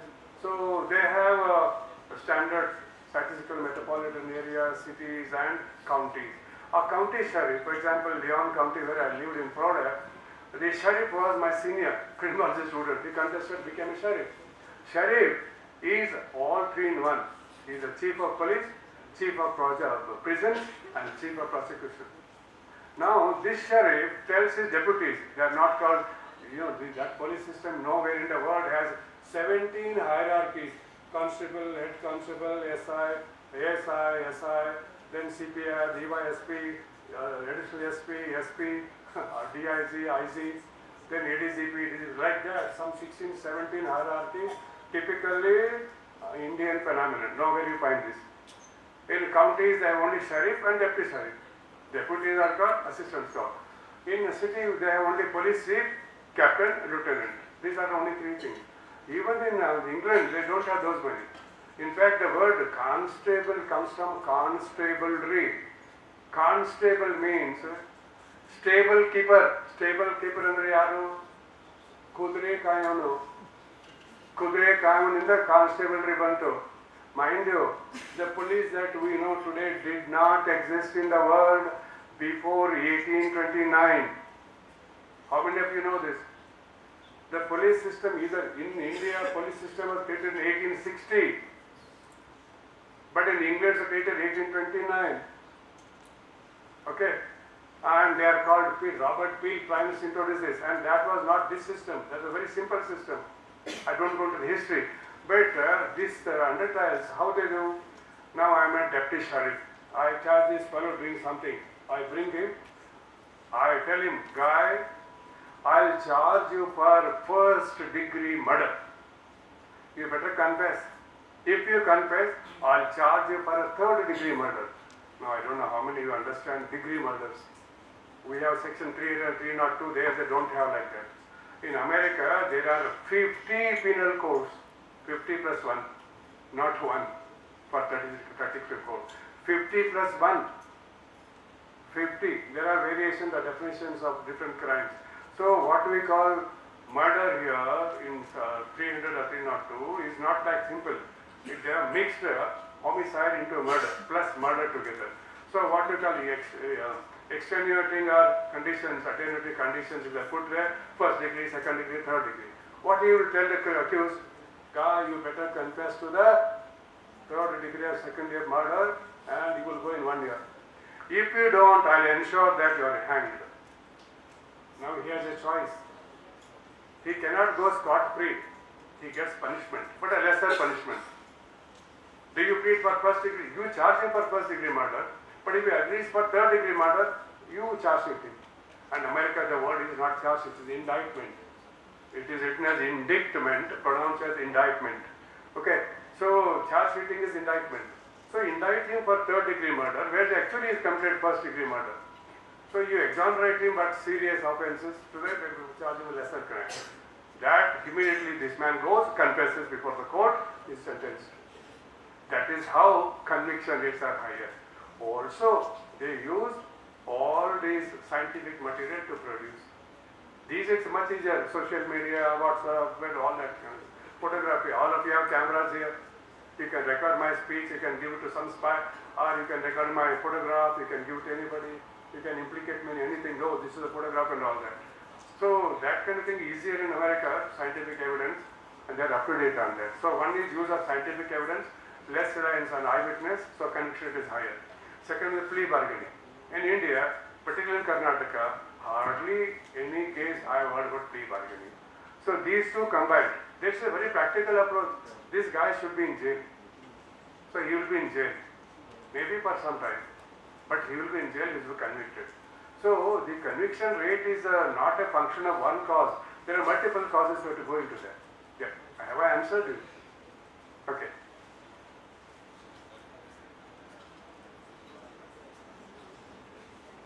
Okay, I'm sure all of you are hungry. Okay, thank you very much. Thank you.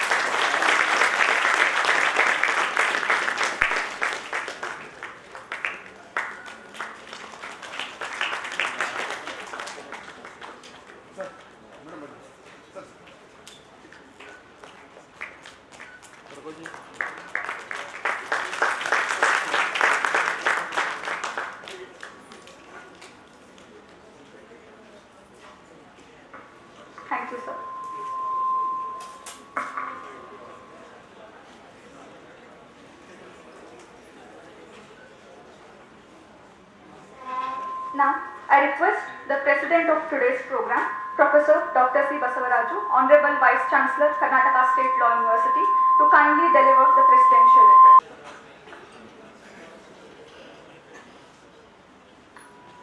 So good afternoon to everyone.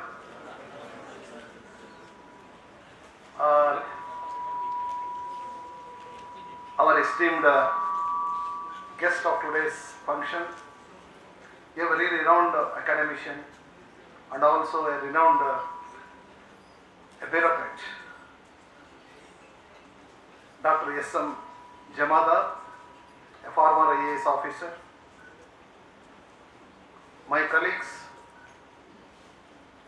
Professor Ratna Baramgowda, Professor G.V. Patil, all my colleagues, my dear students, and all the invitees. I am immensely so happy for having heard. This is the first time I am hearing our Jamdar sir's lecture, and I heard about him earlier that he was a man of excellence and a man with erudition, not only in the field of bureaucracy but also in the field of academics. And that I have come to know today. Sir, we have taken 1 hour 45 minutes continuously deliberating upon the criminal justice system and how it works in India as well as in other countries. You have taken all of us to the comparative study of this working of criminal justice system across the globe, especially focusing upon very important countries like UK, USA, Germany, India, and so on and so forth. Despite all these system, the different system we have across the globe, but still we have many issues which are still pertinent, which still exist in our society. We have been confronted with various issues even today, though we have high respect for the fundamental principles of criminal justice system which exist in India and the other countries. For example, in spite of the criminal justice system and different principles we are governed by, there is an inordinate delay in the dispensation of justice. We have undergone many years, and all the principles of criminal justice system, they are tested time. They are tested with the time. And in spite of that, still we have inordinate delay in the dispensation of justice. As a result of which, today, millions, according to the report given by Kiran Bedi, out of the 100% of prisoners in India, nearly 76% of the prisoners, they are all under trial prisoners in India. 76% out of the total population of the prison in India. But they are still languishing in the jail without being subjected to trial. And this is what our criminal justice system. We have various principles which are really governing all individuals, irrespective of the religion or irrespective of the status or irrespective of the economic conditions. It is true.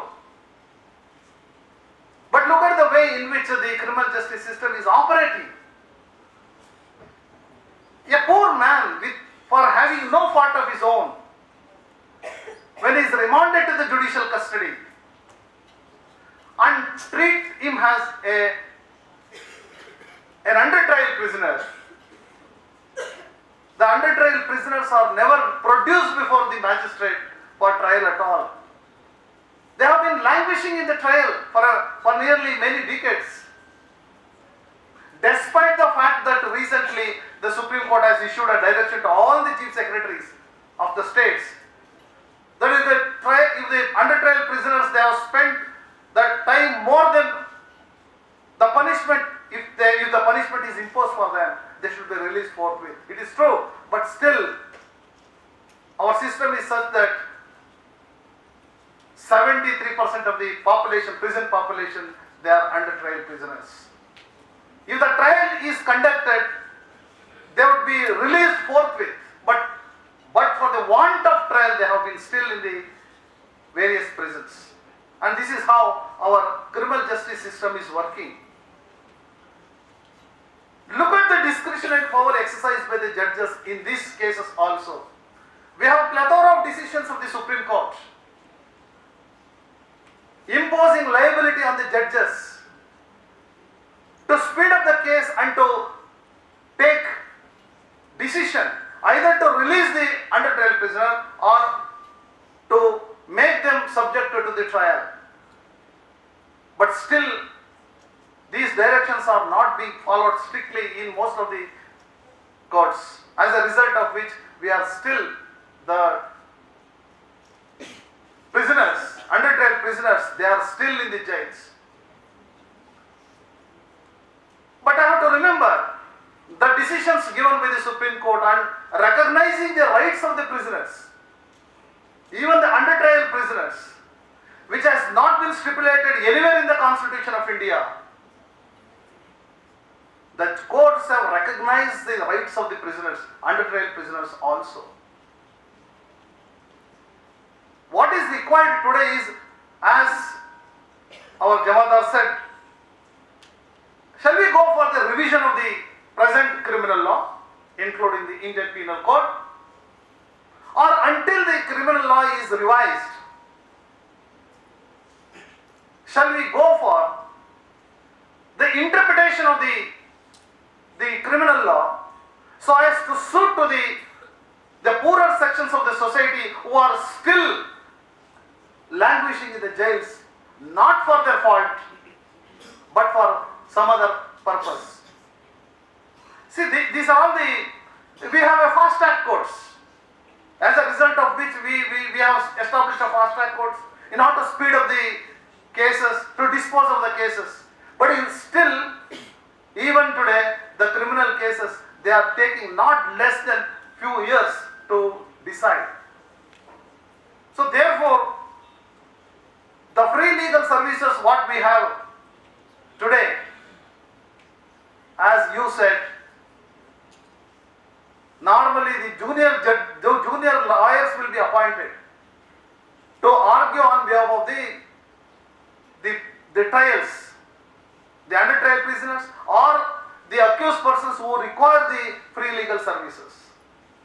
Our government is not ready to appoint the senior most counsels to defend the accused people under these free legal aid services. So we have many lacunas even today. So unless and until these lacunas are remedied, unless and until the criminal justice system principles needs to be revised, till such time, I think the fate of the accused, the fate of the under trial prisoner remain as it is. I always remember the American realism. I always remember the contribution made by Justice Frank, Justice Black in America.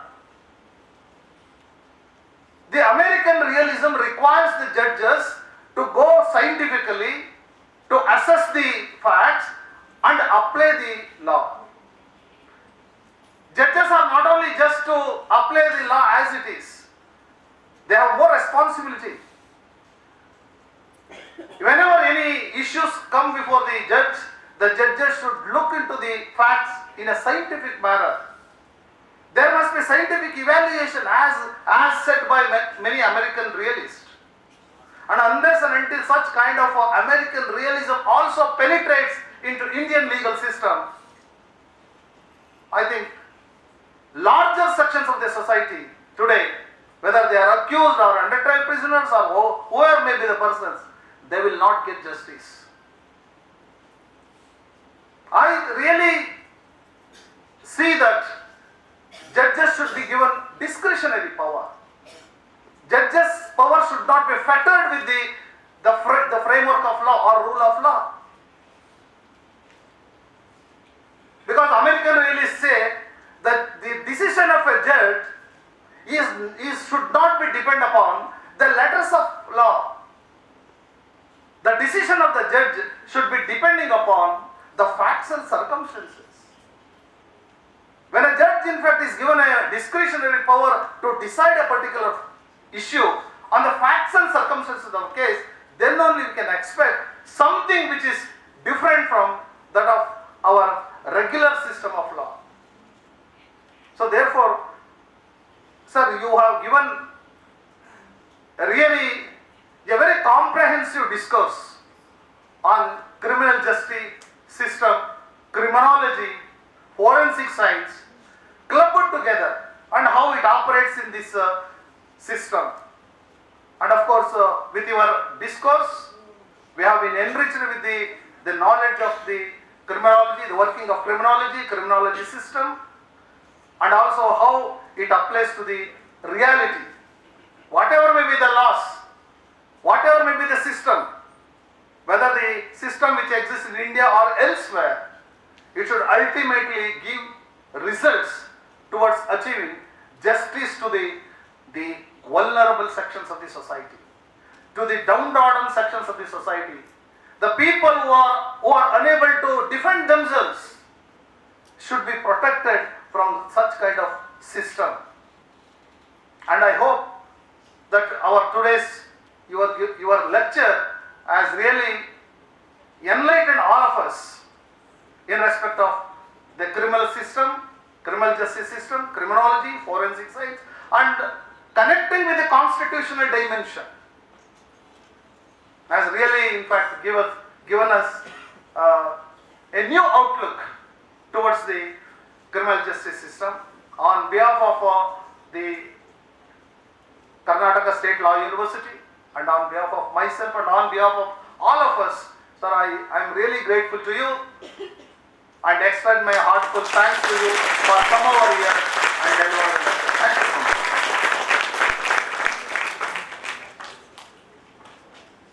Thank you so much, sir. I now request Professor Dr. G.B. Patil, Dean, Karnataka State Law University, to kindly propose the vote of thanks.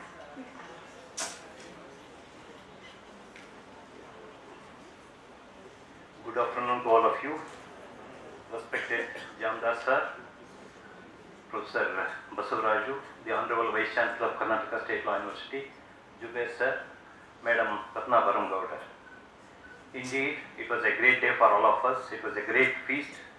A delicacy was served to us, especially in a very sensitive area.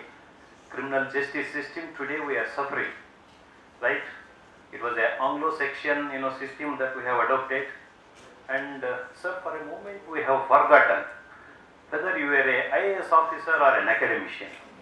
Academia becoming a ghost because of your absence. So much of loaded information, especially in this area. And it was a holistic approach, what you have said, how we should go about our administration of justice. Sir, we are really blessed, including our students, and it was the best time and the best learning exercise they had. On behalf of Karnataka State Law University, all the statutory officers, I take this opportunity to express our heartfelt gratitude to you, sir. Thank you. It's also my pleasure, I take this opportunity to thank our Honorable Vice Chancellor, who is always on his toes to arrange such type of academic discourses which will enrich all of us. I take this opportunity to thank you, sir. And my special thanks to Jubair sir because of his initiative. Sir, you have helped us in bringing Jamdar sir here, and it was our pleasure to take this opportunity to thank you on behalf of all the It's also my pleasure to thank Ratna Barumgowda madam, who is always supportive in all these academic activities. Thank you, madam. I take this opportunity to thank all my esteemed colleagues, my dear students, and the affiliated law college principal, IMF law college principal is here, and also other faculties who have responded to our call. Thank you, Anand.